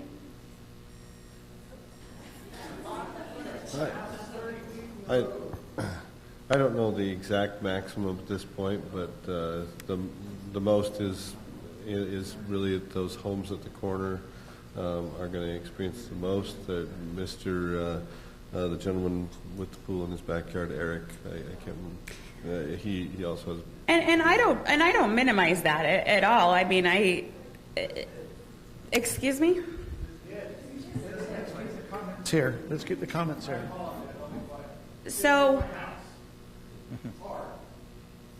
yeah, I believe it's hard, and I don't take this lightly. It's also hard to make a decision when you know it will impact this neighborhood positively, which is great.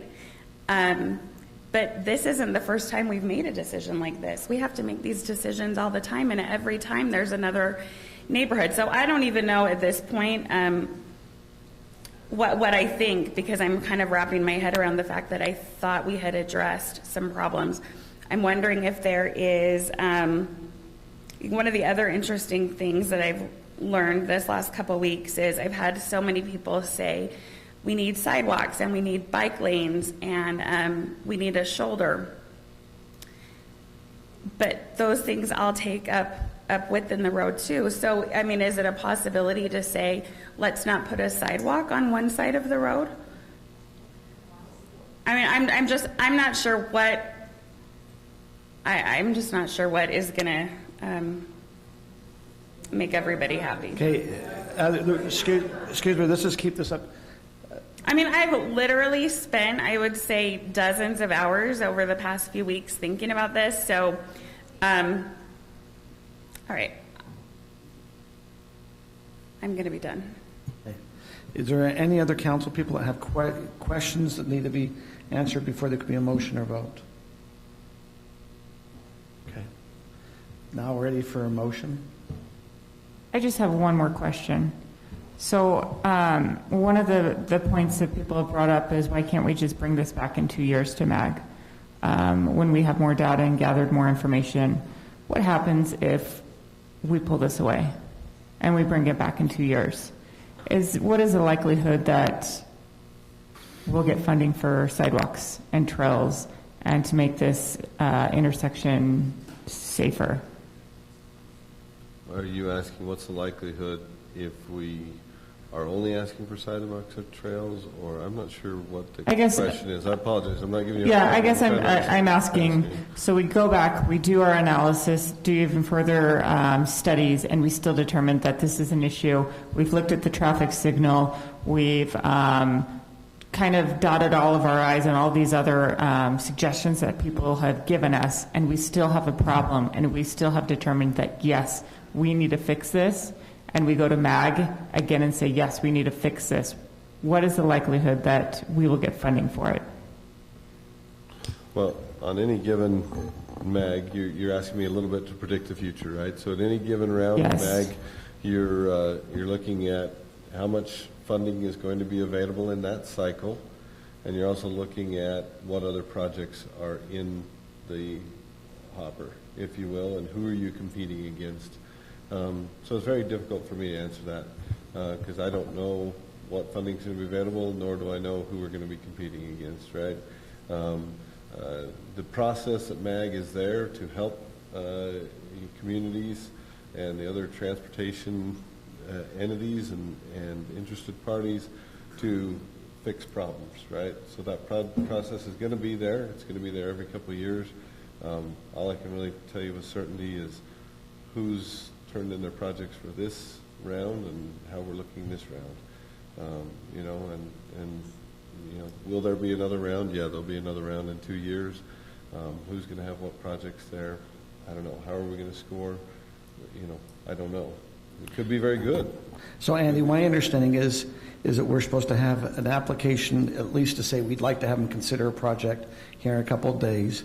Yeah. And then on June 5th, all the mayors in the county will then they'll do a presentation, and then the mayors will make a vote on what they would recommend as the priority list at that time to take up the funding source for the next 2 years. Correct. That's the process going forward. So our application's due here in a couple of days, and in order for that application to move forward, it does need the support of the council. Okay. So, help answer the... I have one other question. Andy, what latitude do we have for design changes? So, and I don't mean to sound repetitive. We talked a little bit about this last time. You know, in a general sense, and I'm being very general in this nature, you know, do we have some latitude to refine? Yes, absolutely. As we move forward, can we ask MAG for you know, funding to build one project? You know, let's just say we ask them for the funding to build you know, a project with 5 lanes, and then we turn around and say, you know, we're just going to build 3 lanes. You know, that's unlikely to be approved by MAG. I mean, the project that we apply for and the finished project need to resemble each other, if that makes sense. Is there certainly room for design and refinement and good decisions and you know, maximizing the effectiveness, minimizing the expense? Yes, but you can't bait and switch them, if that makes sense. You got to somewhat go down the road you tell them you're going to go down. And when I say somewhat, I mean you really need to more or less produce the project that you say you're going to do, but you certainly have some ability to refine and optimize. But it can't be completely different. So can I add a question onto that? So what if we just worked with UDOT to kind of work on the lights? I heard that a lot. I mean, if there's some things we can do, signage, maybe speed, different things. And then are you telling us that if we don't approve this tonight, that we have to wait 2 years before we come up with another plan? But maybe we need 2 more years to kind of look at it, look at all the alternatives. I mean, I would like a good road. I'd like sidewalks, different things.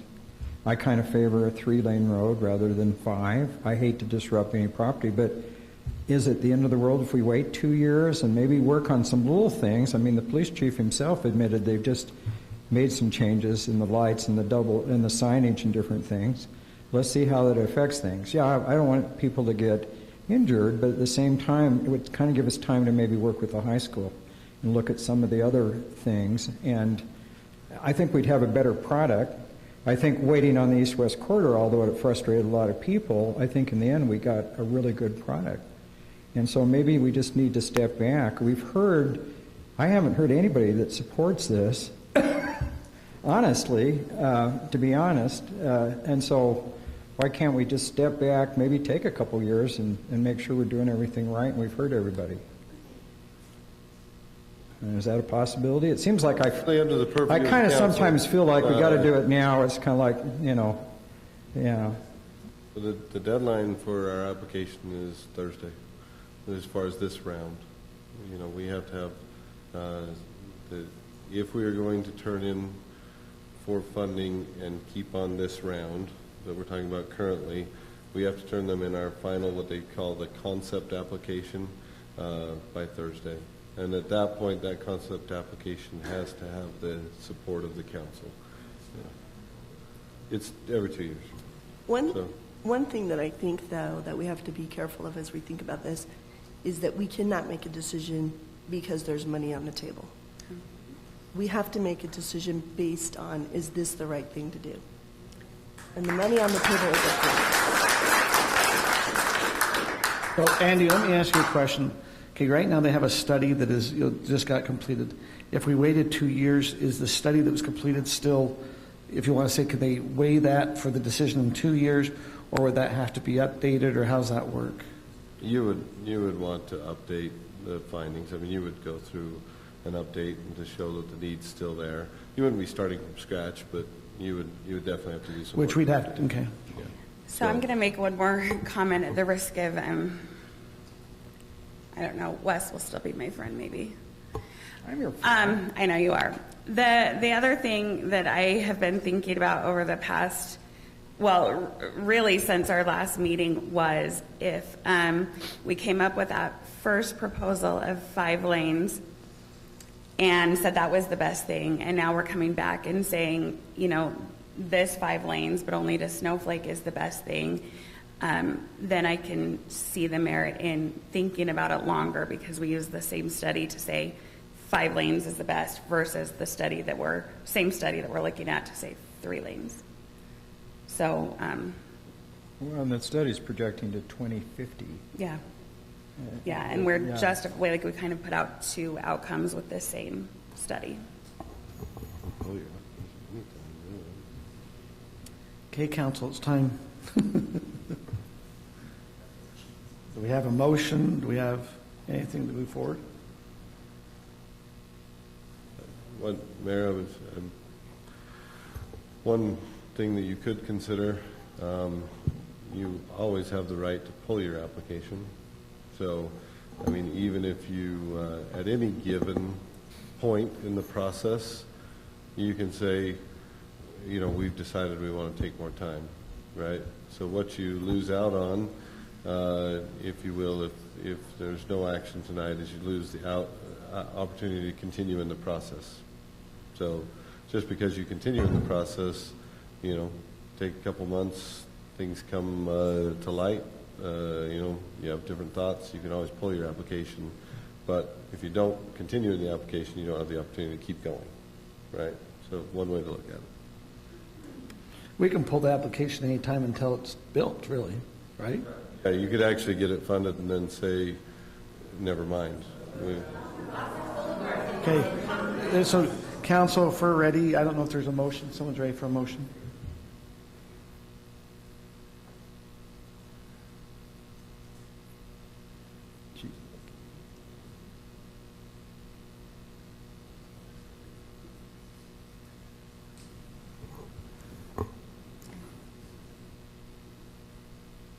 Rock, paper, scissors. Okay. Everybody. So I'm going to make this motion. I move that the Highland City Council deny the change in street classification for 4800 West from a 3-lane major collector to a 5-lane arterial. But I'm going to stop the motion at that point because I recommend that we instruct staff to pull our application and that we come up with a more complete study of what we need, listening to the citizens' concerns, and consider making this a 3-lane road the full length.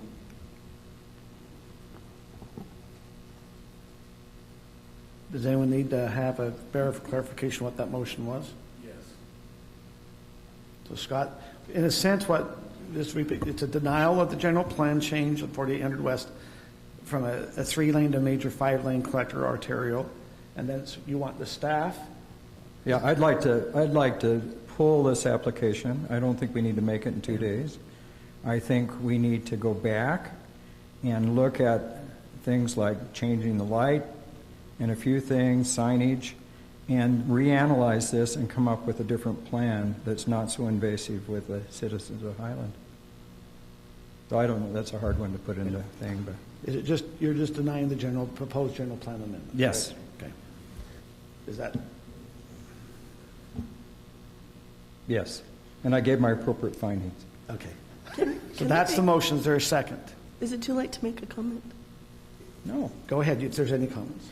I'm just thinking about what Andy said about keeping options open, because on the one hand, I want to say, let's slow down, let's do our study.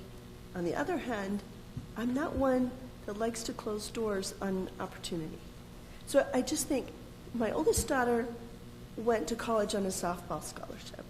That took a long time with lots of options on the table. Some we thought absolutely not, but we kept them on the table. Some we thought maybe, and some were a yes, and then it all shook itself out as time went on. And so I guess part of me is saying, let's at least keep the door open with the idea that we've heard the residents, but on the other hand, I don't want to change the general plan. I think that's, I'm very certain there. But I hate to close the door when this is a 4-year process. And is there any reason to keep that door open until we get this data and then we know we want the door closed? Or come up with other design changes? I don't know what's possible. I'm a little worried that if we can't change it from 5 lanes to something that we would like instead, that we're going to have to say no. But then do we say no in a couple of months from now or a year from now? Or do we have the same conversation 2 years down the road? Okay. There is a motion there, unless Sarah, you're making a substitute motion. So we have a motion from Scott. Is there a second on that motion? I will second Scott's motion. Okay, so there is a first from Scott and a second by Brittany. Is there any further discussion that needs to have to clarify what you'll be voting on? Okay. Now we're going to vote on Scott's motion.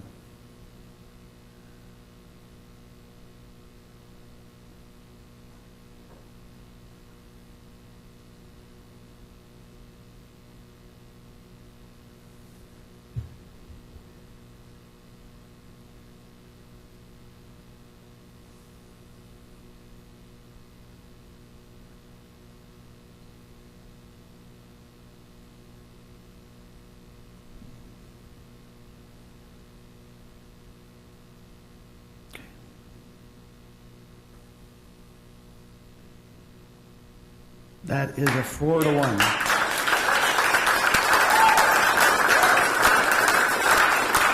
Thank you, Fredlin. We will now move to item number 5, the zoning and reasonable accommodation of rock solid recovery. Is that? Thanks for coming. Hold on, you can't leave now. The fun has just started. Yeah. This next one is. We can make decisions without people getting angry, so just stay. Thank you for coming and for the time to Hors interact. d'oeuvres. Okay.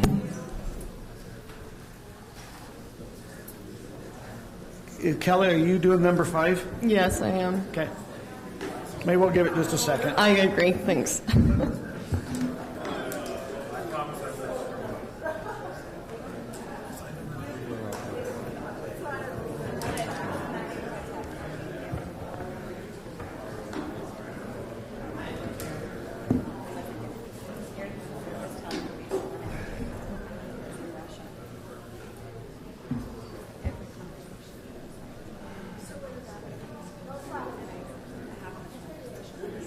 Okay. If there's any conversation, if you'll please move out so we can finish our city council meeting, please. You're okay. It's your home. You It's had your emotions home. going, I get it with the home. It's your home. Okay. Kelly, number 5, zoning approval, reasonable accommodations of rock solid recovery. Okay, thank you, Mayor and members of the council. Okay, this is obviously an application that y'all have seen before. This came before the council on February 15th and was continued. This is the request for zoning approval for a sober living home, a residential facility, and it is in the R120 zone. Just to clarify this property, obviously we've discussed this before. It was previously a residential facility for the elderly with 8 patients and 1 live-in staff member. There is a new property owner and they are requesting a change in use as it is not a residential facility for the elderly, but for the rehabilitation and treatment of the disabled, which is a permitted use. And so basically there are 2 things being reviewed today. The zoning approval as a permitted use, as well as their request for a reasonable accommodation. And as y'all are aware, their request for a reasonable accommodation is to allow 9 patients and 1 live-in staff member, rather than the typical 4 unrelated individuals that is in code. This is just a summary of requests. This is all stuff you've seen before. Same impact. This is all in the staff report as well. This is basically, they had their narrative that was with the application. After the meeting on February 15th, the applicant did provide a more detailed narrative or more information, and so that's also what we included in the staff report. And attachment 2 was that original narrative, and then 2A was what they added. So this PowerPoint slide is based on that original narrative, and then this slide is is going through. It's obviously a summary. The full narrative is that attachment in the staff report, but this is just going through their additional reasons for their request of a reasonable accommodation. They did discuss with housing and rent prices being so high, having some shared rooms allows for cheaper rent. The home does technically has 7 bedrooms. They're planning on using 6. And then also the home has already been modified with that residential facility for the elderly, and so they're requesting to use it as it was intended with those previous modifications. They did also point out the statistic that more than 80% of tenants that come to a sober living facility after their in-person rehab stay clean, whereas only 25% stay clean if they don't live in a sober living facility. They have ensured that they can effectively ensure property supervision or the tenant supervision with this requested number of residents. They also did clarify that they have no tolerance for broken rules when it comes to curfew or drug usage. If one of these rules, this is a quote from their narrative, if one of these rules are broken, the tenant will need to immediately pack his belongings and will be escorted off of the property. It's another thing that their staff members are not allowed to drive their patients. And so one of their other reasons was that the number of tenants provides easier access to transportation for them to carpool for they do off-site treatment as well as for whether it's work or getting groceries, etc. These are findings that were in the staff report, same thing as February 15th. Findings for approval, and then the staff recommendation remains the same as the February 15th, where we do recommend approval or zoning approval for the residential facility as a permitted use, as well as recommending approval of the reasonable accommodation subject to these following stipulations. And then so that's the proposed motion, but then there's also, as y'all saw on the staff report, the alternative motion that goes through a recommendation to, or if the council, sorry, give me just a second. I want to word this right before I say something wrong. If the council determines that the applicant has not presented sufficient information for their reasoning of their request for a reasonable accommodation, that recommendation would be that the council approve the permitted use of the residential facility, and then not the reasonable accommodation with y'all's findings, and then there were examples of findings that were provided in the staff report. So that's the alternative motion, which is that next slide, and then this is the proposed motion. And obviously we have the applicant and the property owner that have waited over 3.5 hours for their request, and so I'm sure if y'all have any questions for them, they would be happy to discuss or answer any. Is there any questions you have of Kelly before I invite the applicant to come up? Just one question. I want to clarify something. So the original request was 9 residents plus a staff. Yes, so it's when you technically say one 10 additional residents, that's what you mean? Yeah, so in Or are that they asking for stipulation, 10? it's no more than 10 people living in the home. So that's the 9 patients. Okay, and 9 one plus live-in. 1. Okay. Okay. If the applicant would like to come up and address, or if they don't feel like they need to, or just giving you that opportunity. Please. Is the applicant's asking if you have any questions of the applicant. And then last time. Please state your name. I'm Ryan Criswell. I'm the owner of the property, and Jordan Harris is back here, who might have some more information. We need 2 different sized microphones for us. But I know Councilman Smith had some questions last time, or wanted to do some of his own research, so we're happy to provide any feedback that he might have, or questions or anything like that. Any questions of the applicant? I guess there is none. Okay. Well, I do have a question. So in the additional material that you presented, you basically said you have an 80% success rate. You have 4 other facilities. Is that actually what you have? Do you have statistics to back that? We have a smaller sample size, but yes, we do have the statistics to back that up. Okay. Because in my 40 years of practice, I've seen different things, so you must have a very successful program. Well, one of our requirements is that they maintain their outpatient status so that they're doing outpatient therapy in their group while they're living in the sober living home. If they're not doing outpatient therapy, they can't live in the sober living home. So the next question is, so 20% in your studies, or 25% fell, and how you have 1 staff member and 9 people living there with them that all have addiction issues, and addiction's a hard thing. I mean, I work with it all the time. I had a brother that had a lot of problems. How do you basically police or keep those people from relapsing? And I mean, you're on a busy highway, you have a golf course behind you that people could walk up in. How do you prevent people from coming there and selling drugs? Each home has a security system, so there's surveillance. Our house manager also does room checks and curfew checks, right? So they know where they are, at 10 o'clock every night. They're also drug tested 3 times a week, so it's known that if it's going to be in their system, the next day at the latest. So does your supervisor ever sleep? I mean, how does he do this during the night? I mean, do you have a backup system where you have cameras, where you have a central location that you kind of watch things? Right, yeah, everything is mobile, just from the app, the security system. Mm-hmm.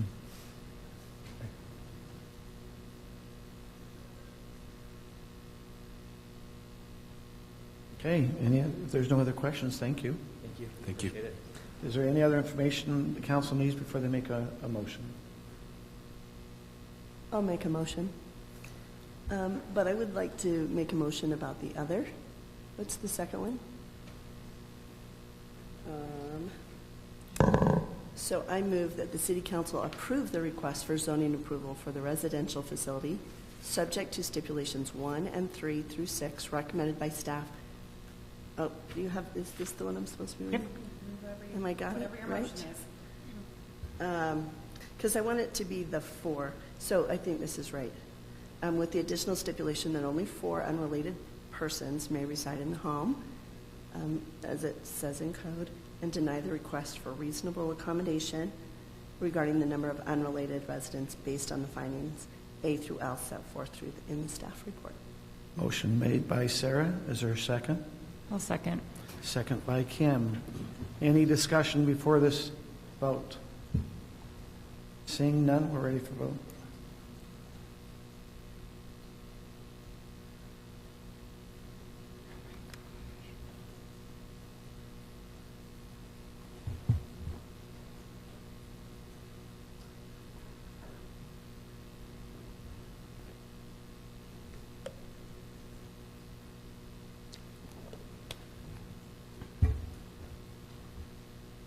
That motion passes 5-0.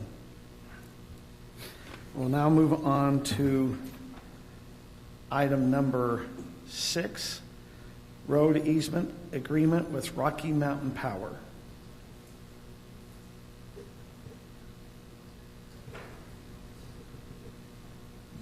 Thank you, Mayor and members of the council. Can you go to the next one for me? Thanks.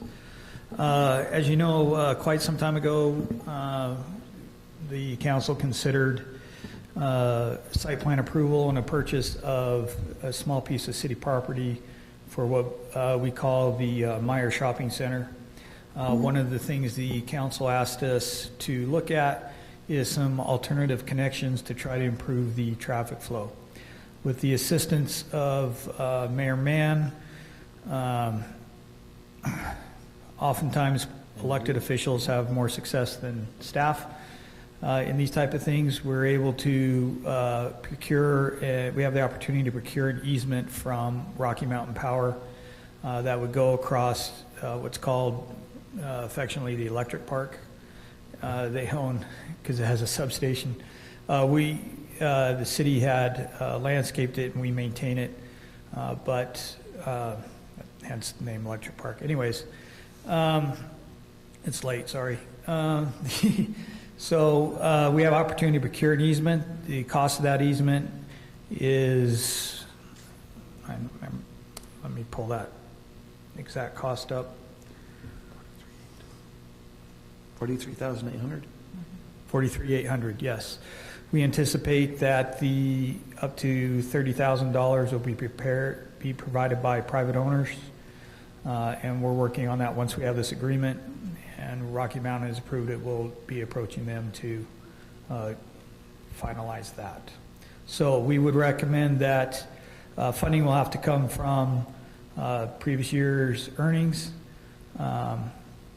however, we are recommending that, and we'll do a budget adjustment in June with our final budget adjustments for this, and we are recommending that you approve it. Can I make a comment? Mm-hmm. I think this is wonderful, and I think not only Mayor Mann and the staff, everyone on the council, and I'm sure Mayor Osler's been pretty involved in this as well. I think this is great. I support it 100%. In fact, I'll make the motion. Great.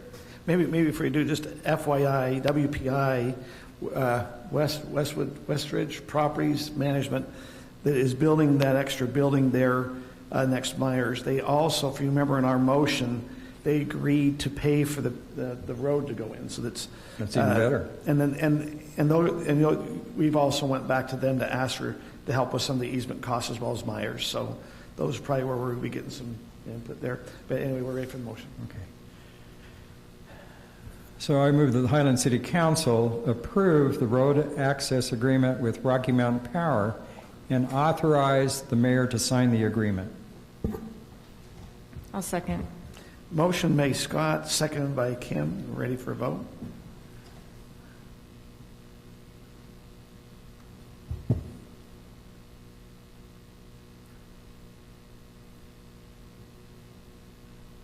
That passes 5-0. Man, you guys are doing really good. It's gotten easier on your votes. Okay, item number 7, update on pavilion rental fees. Is that going to be Aaron? Yes, that is me. Mayor and council, I'll apologize.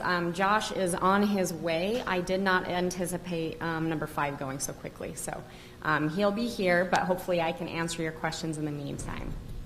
Calling us slow. Should we just pause number 7 and move to number 8? We could do that. Let's do that while we're waiting for Josh, who's in our public works. Thank you. So he's our parks department. So we will now go to, we're going to come back to item number 7. We'll go now to the item number 8, ARPA revenue, lost standard allowance. That's Tyler. Yep. Thank you, Mayor and Council. Great to be with you. We are providing an update this evening on a topic that we've discussed previously with a few revisions based on the federal government's guidelines.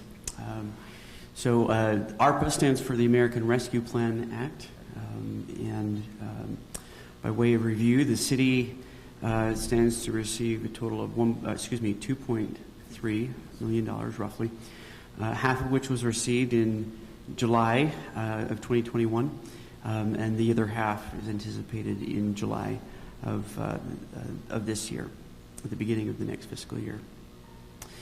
The city is under the obligation the city needs to obligate the funds by the end of calendar year 2024, so about 2.5 years from this point, just over that, and the funds must be spent by the end of calendar year 2026. In previous discussion, Council provided direction to staff that the funds received in this program go towards development of Mountain Ridge Park with inclusive elements to benefit persons with disabilities and seniors. Part of that discussion came about, and that decision, that direction, came about as a result of criteria that the federal government established initially. And you see those criteria there. As staff and legal counsel reviewed the opportunities to spend those funds, the support of public health expenditures and addressing negative economic impacts were the areas that we focused on in identifying the park and those inclusive elements. You see those other reasons down there, those other criteria. There was considerable math involved in justifying a replacement of lost public sector revenue.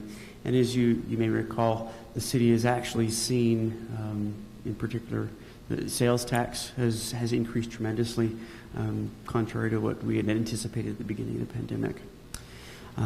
That then is our focus, the replacement of lost public sector revenue, where that's a significant shift in what the federal government's guidance has been. Where previously they had indicated we'd have to do quite a bit of work, and we thought there was no chance that we'd be able to show lost revenue. Treasury has now provided updated guidance that allows municipalities to claim a standard allowance of up to $10 million, which of course exceeds the city's allotment, for an assumption of lost revenue.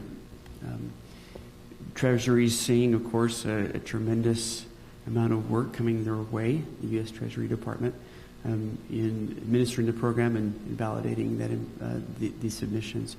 So that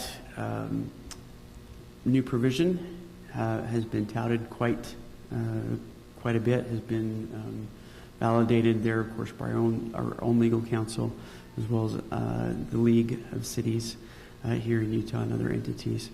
The city then may use those funds for any government services, which gives the council considerable latitude in how those may be applied.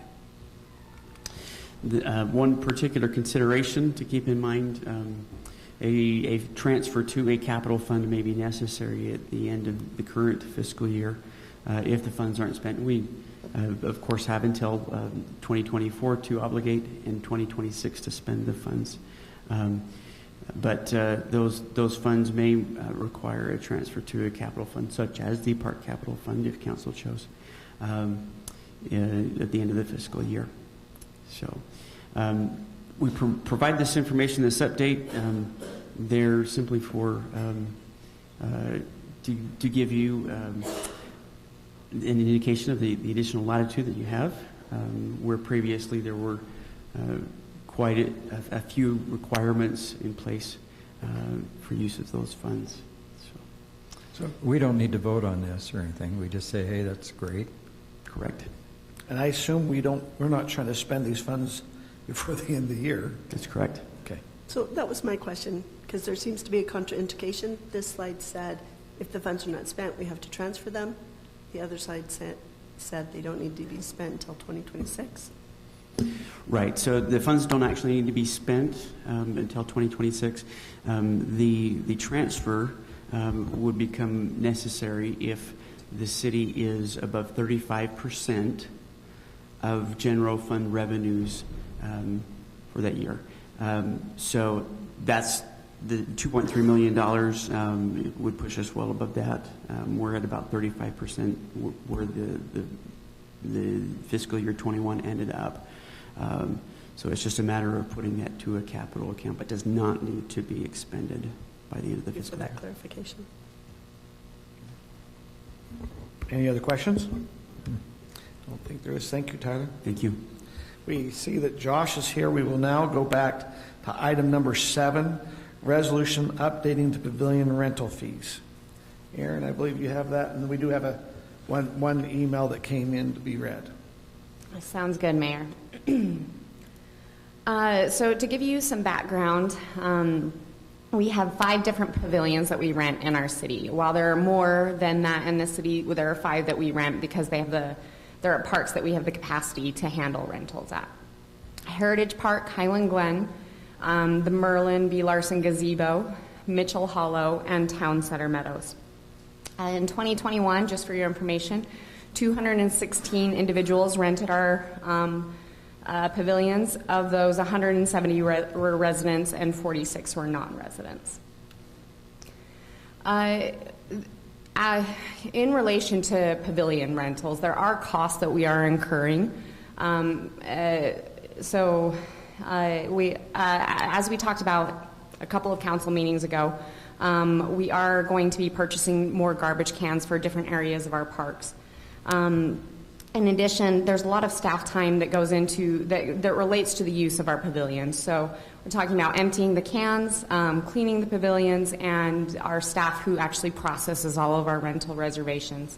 One thing Josh and I talked about is while we would love to do more at the pavilions in terms of, cleaning in between every rental or something to that effect, we really, because of the staffing levels we have seen in the past, we don't have the capacity to do that. And so what we do have the capacity to do is empty the cans 3 times a week, so at least once a week while we're mowing, plus Friday and Saturday when we know there's high usage, and then of course any other time we hear of issues.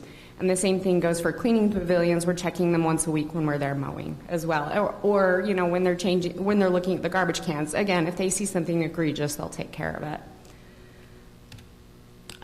When I looked at, so what do other cities doing? They all, the ones around us, I should say, are charging their residents as well as their non-residents, where we are just currently charging our non-residents for pavilion rental fees. So these numbers were in the staff report, so I won't go into detail with them. What staff would propose to try and to begin to help offset our costs related to pavilion rental would be to charge $35. So for a half-day rental, a rate of $35 for resident, $70 for non-resident, and then for a full-day rental, $50 for residents and $100 for non-residents. What we think that this would do, me just playing with numbers from previous years, would be about a $5,000 increase to our general fund facilities rental revenue line item.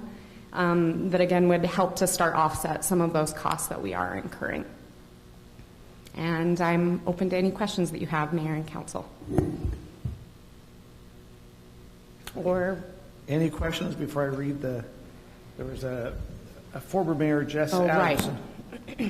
Right. He had sent a letter, I believe, to all of us on the council, but he asked this to be read in the minutes. It says, "Dear Mayor and City Council, I've just read about item 7 on tomorrow's City Council agenda. I am surprised at the recommendation to begin charging residents for usage of these facilities. In our history, I don't believe we've charged residents to use these pavilions in the past. Some of these facilities were funded and constructed by volunteer Highland residents and have provided us a common area to gather. As Highland residents, we are already taxed to construct and maintain these pavilions for the usage of those who reside here. If we now start charging our residents to use these facilities, it appears it will be a form of double taxation. I have no objections in raising the fee appreciably for non-residents because they have not and do not contribute to construction, maintenance, and administrative costs through our general fund. On the other hand, these facilities have provided a special place for all of our residents to gather for occasions and that may be larger than our homes and lots allowed. As I served our community, I was a promoter and advocate for these additions of the many of these facilities to encourage gathering and enhance of our sense of community. We need to continue to encourage this type of community activity by not charging reservation fees to our residents. You may argue that $35 is a small and reasonable fee, but is enough to discourage many of our own to use these pavilions in the future. If these new fees are put in place, I'm convinced that you will experience substantial pushback from our residents who have used these pavilions in the past as they make reservations in the future. I'm sure you do not want to deal with this issue. I'm not able to attend City Council meeting. I request that you read this letter into the city minutes and have it attached. Thank you for your service to our community and for taking pride in Highland. Best regards, Jess Adamson. And something I neglected to say, and I apologize, I didn't even include it in the report. Former Mayor Adamson is correct. We have not charged residents in the past. We have charged non-residents $50, and it hasn't been dependent on half day or full day. It's just been a flat $50, no matter if you need it for an hour or the whole day. So this is absolutely a proposal change for that. I have a question. So when a resident comes in to reserve the pavilion, do they ever ask what the fee is? I cannot answer that question. I don't process any of these. As I have seen any other city, well, the bigger pavilions in any other city, you are paying for a rental, so I don't think that necessarily is unexpected. I have talked with our rental staff about this proposal, and they haven't had concerns. They felt that it was justifiable for the time that they're spending.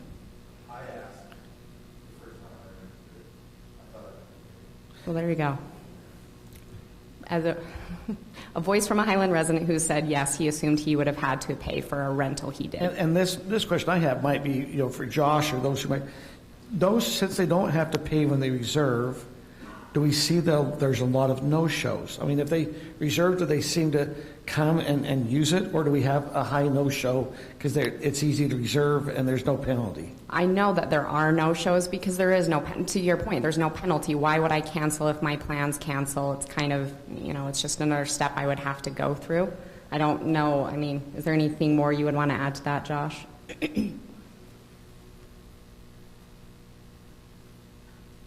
Sometimes they'll just consume the day and then just use it for a few hours. So then people are in limbo, like, are they coming or not?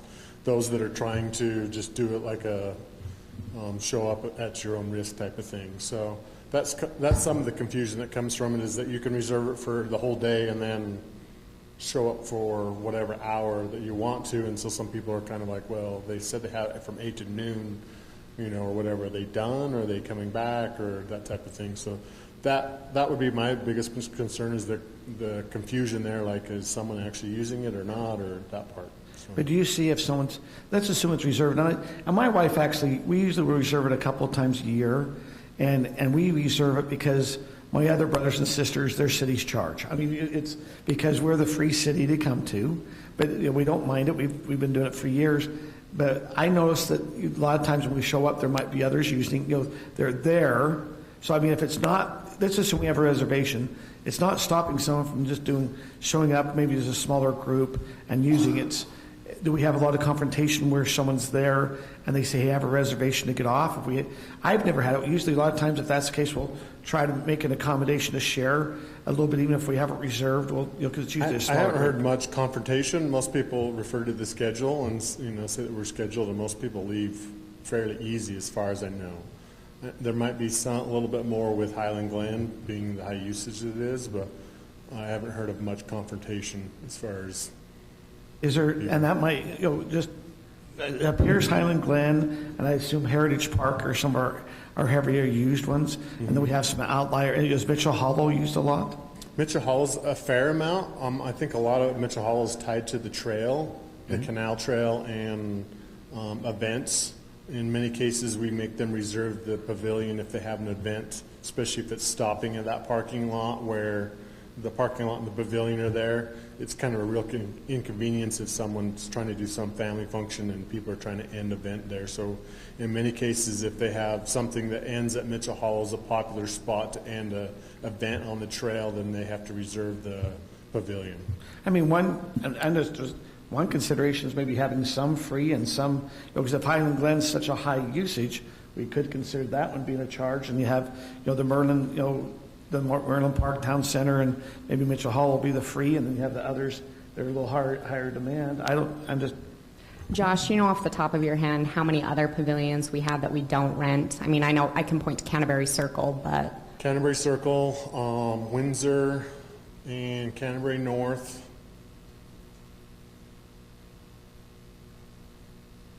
Should be those three. You don't have anything up in Viewpoint, do you, Brittany? Do you guys have any pavilions? Okay. Why don't we rent those pavilions? Is there open space? We don't rent them because they're not at community parks or athletic complexes. So the one exception on this list is Merlin B. Larson. That's a neighborhood park based on our conversation again 2 weeks ago or whenever it was. But we rent that one because it's pretty and people like to use it for weddings. And so we're just trying to accommodate a community request we've seen there. I'd like to make a comment, if I could. So I really appreciate you looking into this. I support the non-resident fees 100%.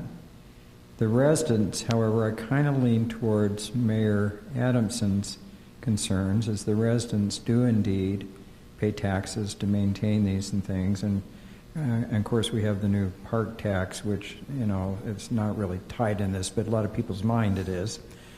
So I guess the issue I see is people that reserve from Highland and then just don't show up.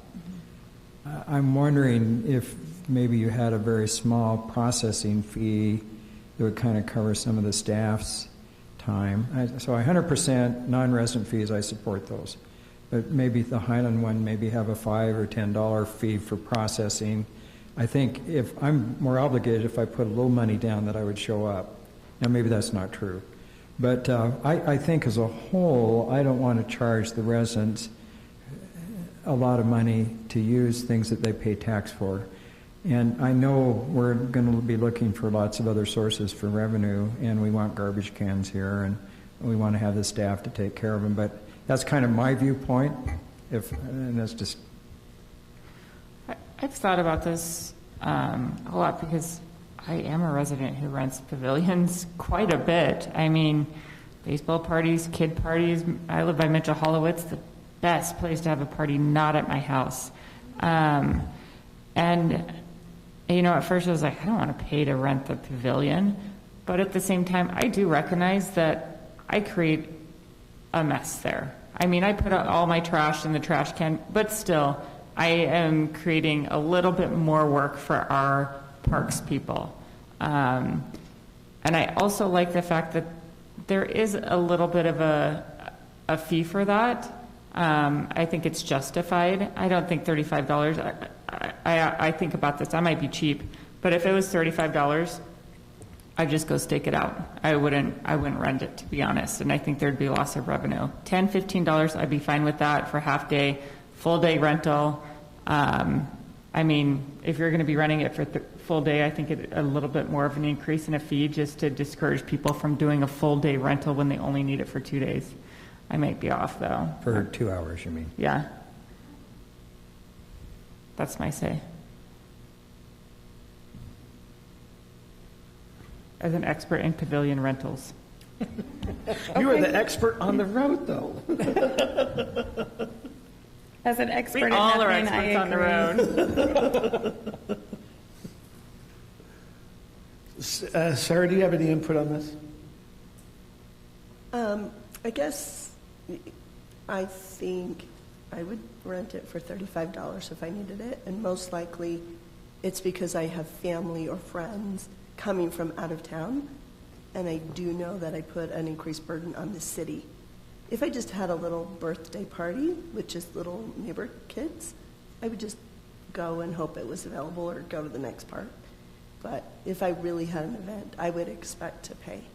And I definitely think non-residents should pay a larger fee where we're doing all of the maintaining the upkeep. I don't think $35 for half a day is exorbitant. I think that's reasonable. Now, saying that, I would expect to come and find a clean pavilion. I wouldn't want to come and find garbage cans full and things like that because I'm paying a fee, so my expectations might be a little higher. Brittany? Well, that's the thing, though. I guess you make that point that I was trying. I guess if it's $35 and it's a kid's birthday or just something little, you're just going to go and try and find one that isn't. Instead of, if it was maybe $10, you'd pay it. So I think there could be a loss of revenue. I don't know if it's too high or. What are you thinking, Brittany? I like the idea of having a smaller fee, and then I think we should revisit some of our field rentals and things, not today, at a time that it's not now. Can we do like 15 for a half day, 30 for a full day? What you're suggesting is for residents. Yeah, 15 and then I'm 30. fine with the non-resident 70 and 100. What are you thinking, Tim? I'm fine with the non-resident. Can you turn on your mic, Tim? Thank you. I'm fine with the non-resident fee. I might be with Kim on lowering the resident fee a little bit, but I agree with Sarah too that it's not exorbitant. 35 to have a for sure rental that's clean as opposed to spending hours staking out a location hopefully to get it. But will it be clean? It won't. I mean, not necessarily. If you're staking it out and you have nothing at stake. So, I'm a cheap person, and I do book these. I probably 35 might dissuade me, except if it's a real special occasion. But at 10 to 15, just to kind of keep get me committed. If not, I could get my money back by canceling. But I actually think the full day should be a little higher. I mean, you got 10 to 15, but I would still kind of keep the full day a little higher in residents because now they're kind of they've planned. That's a day that's really planned. They're thinking of family reunion. They're looking at a bigger event. What would you put it at then? Probably $40. I'd get a little higher. 40 for the full day? Yeah, full day and probably 10 to 15 on that And day. then half day what? About 10 to 15. I'm fine with that. Can we bid? Here we go. I'll go for $38.20. And I can certainly be supportive of the amounts. I'm not stuck on any. I do not feel strongly about these amounts. So if the council. Does anyone want to make a motion here? Before you do, I apologize, Mayor and Council. I made an error in the resolution, just so you're aware. I know it's the resolution. I'm sorry. I used the previous council. I thought I had updated that. So just so we will update that to the correct council, depending, and whatever you choose in terms of the fees. Okay. Kim? Let's do $10 half day resident, $40 full day resident, non-resident 70, half day, non-resident 100 full day. Can I rent 2 half days for $20? Oh, you're getting creative. But that might be, they do it that way. That's creative. Yes. Oh, man, Brittany, you screwed it all out of the water. There's always one. Every time there's a math question, everybody looks to me. Every time. How about 20 and 40? Yeah. How's that as a compromise? I like that. And the mayor's, and see, the mayor, I hope I'll do it for 20 it'll make him feel good because he can't vote. Okay, so what is the motion? Okay, someone needs to make a motion. Where is the motion? I'll do it. Sure. Give me that motion up here.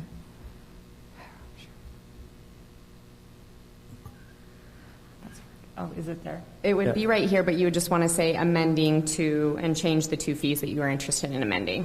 All right. I move that the City Council approve the resolution updating the pavilion rental fees with residents half-day rental at $20, non-resident half-day rental at $70, resident full-day rental at $40, non-resident full-day rental at $100. I'll second it. Okay, motion by Kim, seconded by Scott. We ready for a vote?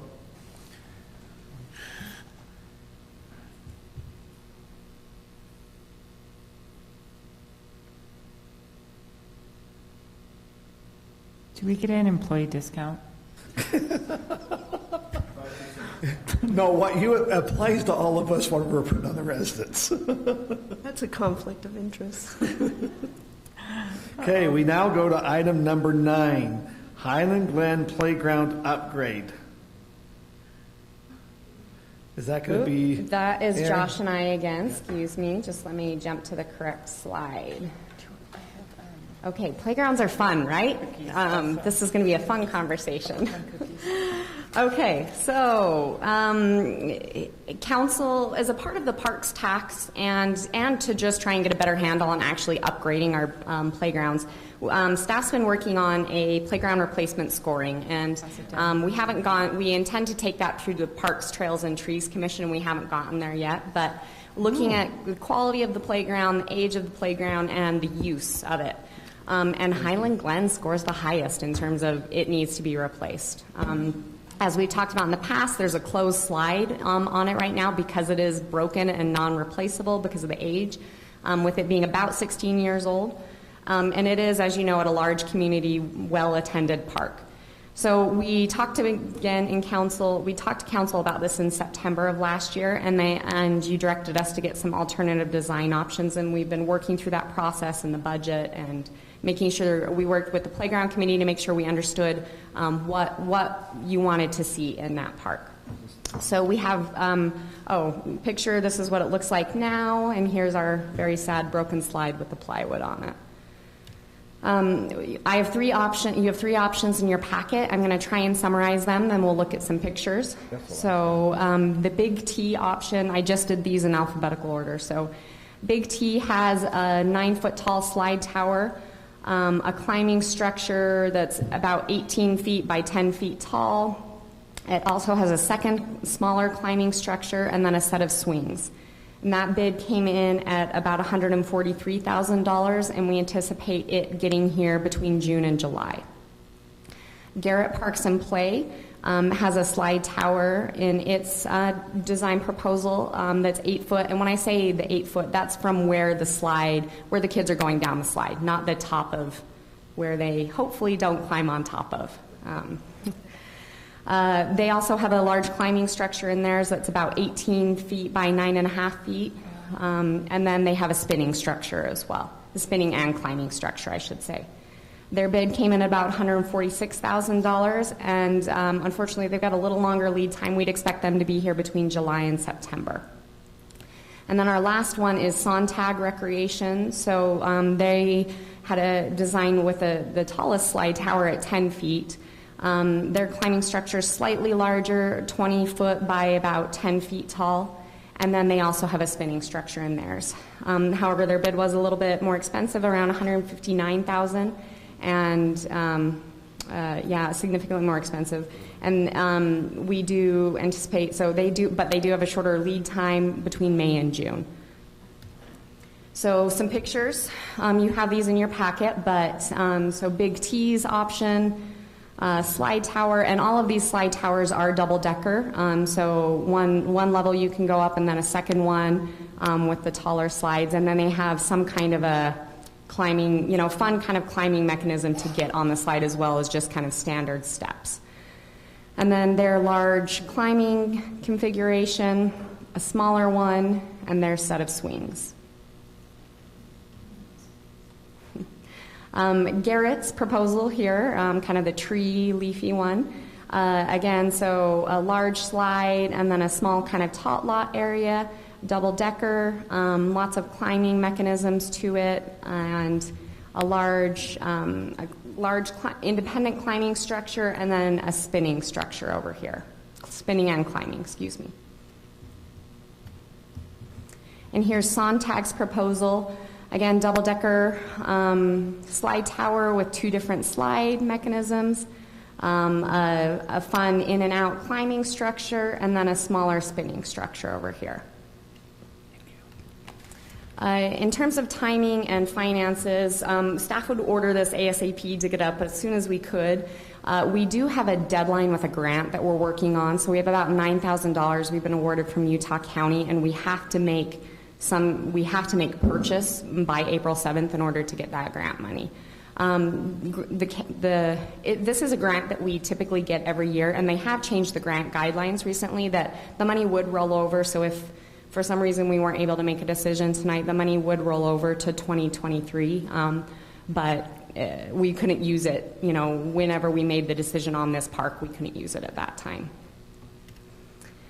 In terms of the finances related to this, so council had previously budgeted $150,000 for this item within the general fund, but this was one of those items we held off on because of the budget shortfall, just to see kind of where things were going to land. So we could move forward with that and use general fund spending.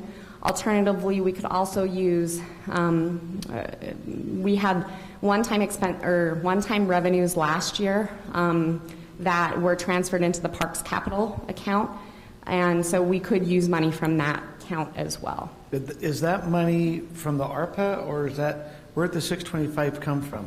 Tyler, can you speak to that? That's general fund with the close of the fiscal year. The balance in the general fund would have exceeded the 35%, and so that 625. That's from the ARPA, because we use some ARPA to do like the bathrooms and that's a lot of that's ARPA, isn't it? CARES, the previous, yeah, right. So ARPA, the first installment of ARPA didn't hit until... Correct, but this was the one in October of 2020? So that would be CARES funds. We also have one-time revenues that have come in, building permits and such. I actually thought that you're still 636. But yours is ongoing, one time, Chief. Good try, 636. Good try. Now they're trying to take our playground equipment. I think. My goodness. Is the 625, is that at all part of Mountain Ridge funds? So those funds, so it's monies that were over the 35% for the general fund, yeah, that staff is able to move them into different capital funds. We chose the Parks Capital Fund because council has an interest. That money has not been dedicated to Mountain Ridge. Okay. So it's up to you to how you want to use that money. Okay. Just making sure. Can I ask a quick question? Absolutely. So the old playground, much of it's broken down, but there's a fair amount of structure that's in reasonably good shape. There was some, and this is a conflict of interest, but I know some people in my neighborhood said, could we buy part of that? Do we put this up for auction? What happens to the old equipment we take down? Do we take it down to North Point Waste Management? Do we surplus? Have we surplus playground what equipment? What happens to some of it's in good shape? We recycle it. Has been the past, but do we have a prohibition from selling it if there was some value? When we explored somebody asked previously, I don't remember who it was, so we explored the option of whether or not we could put it on public auction site or whatever, besides just ripping it out. And it becomes cost prohibitive to take the time it needs to cut the supports, pull it out of the ground, and so forth, rather than just a backhoe knocking it down. So what if the people that wanted it, and I'm just throwing this stuff out, would do that? That could be a possibility. But So instead of paying for it, they say, hey, we'll just take it out, and, if we can have it. Is that an option? I don't know. You could put it out there and have people bid on it. I mean, but I could see my wife wanting it in the backyard. I mean, my wood structure's worse. I'm just Right. yeah. But now let me ask you, so Josh, other than the slide, are there quite a few other pieces that are broken on this? It's the one slide's the biggest. There was a few holes in the tube slide that goes from one piece to the next. And then the rocker that you slide on, you can't see it in that picture, is broke. Yeah. And that was repetitively broke. Metal bars now. Yeah, we'd spend $1,000 for the part and then it'd be broke about a month later. So that's probably the biggest thing. Other than that, it's just age and finding parts for it become harder and harder. Have you ever checked, and I understand the slide with maybe the curvature is not the best. Have we ever checked with a fiberglass supplier to see if they could fiberglass over the top of this? It's the big no-no to mix manufacturers. It makes us a liability, huge liability. So when you buy that manufacturer, it needs to be replaced with the manufacturer parts for that. But not your neighbor wouldn't. No, they wouldn't care. They would be happy. I'm staying my conflict of interest. I just had them ask me, what are you going to do with that old thing? And I just thought, can we put it up for bid and let people, and just see? Because there's parts of that, if they took it out themselves, that you might make a little bit. I don't know. It's a lot easier coming out than going back together. I'll just say that. I'm sure. Yeah, they could worry about it.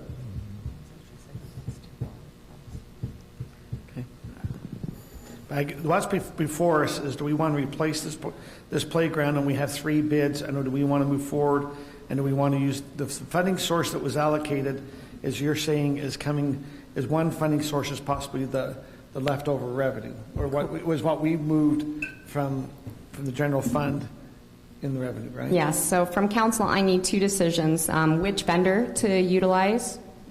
My screen just went black. Kelly? And which vendor to utilize, and then which funding source to use, general fund or parks. And I'm sorry, I really hope it comes back in just a second. I can do nothing because it's this screen that mirrors up there, so we just got to kind of wait. We had 3 bids. Yes. Everyone has their computer. We have the big T-Rec that came in $142,612. We have Play World. They came in at $146,326. And then we have, is it Garrett? Garrett.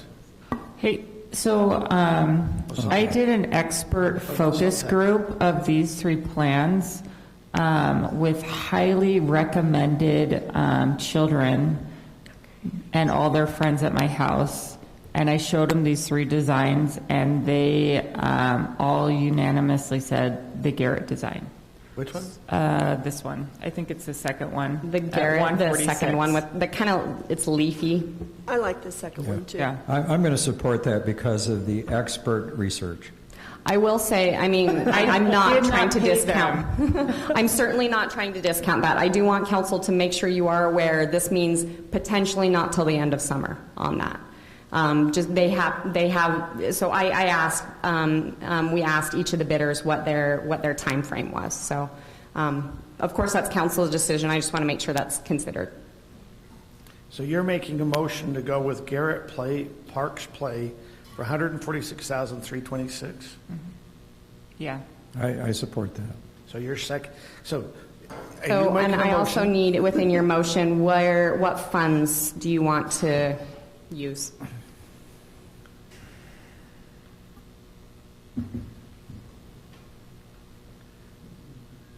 So if we would go with the parks capital funds, I guess I'm asking, is that going to take away from our Mountain Ridge Park?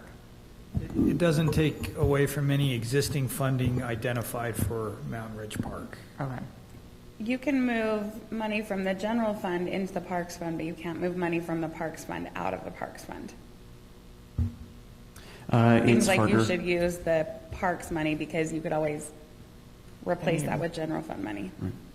And I will note, staff is preparing a summary of the funds that we did here about 6 months ago based on the FY21 audit, and that'll be ready for you here at the next meeting. So some explanations on the 625 as well as other ins and outs on the balances. I'd like to make a motion then, if that's okay. I move that the City Council approve the purchase of the Garrett Parks and Play option and authorize the City Administrator to sign a contract with Garrett Parks and Play to proceed with the purchase and construction of playground equipment in the amount of $146,326, and that the funds be taken from the Parks Capital account. I'll second that.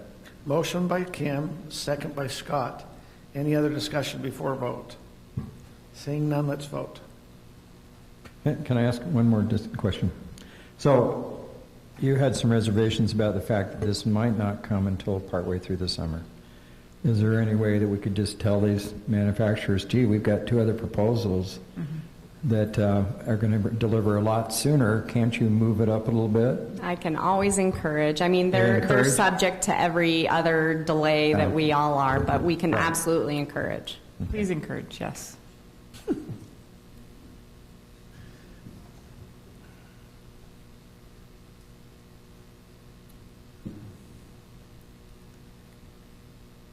That's a 5-0 vote.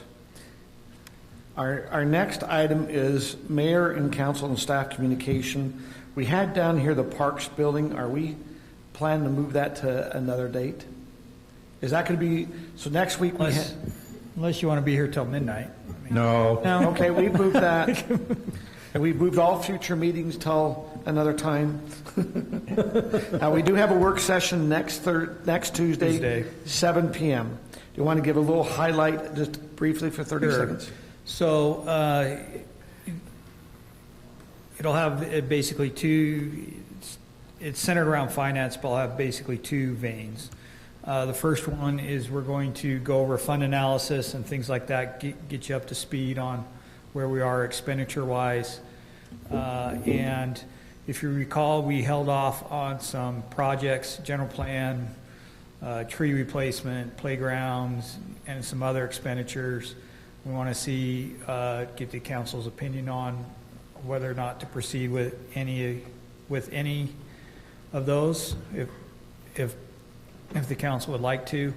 That's one avenue. We also talking about our road bids that we've got in associated with cost, and also the country club sewer project associated with cost, and provide some options and see if it's a project we want to continue with now or delay just based on the cost of the project. So we'll have all that data for you.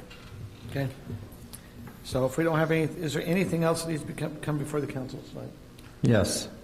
I just wanted to bring up one thing. Today is the Ides of March, and I originally planned to dress in a Roman toga, and was going to he was going to give the mayor a good rough time. They were going to give you problems. We were looking forward to it. Next week's meeting. Yes. You better not call it. Okay. If there's nothing else, we'll take a motion to adjourn. So moved. Second. Motion by Scott, seconded by Tim. We are now adjourned. Aye.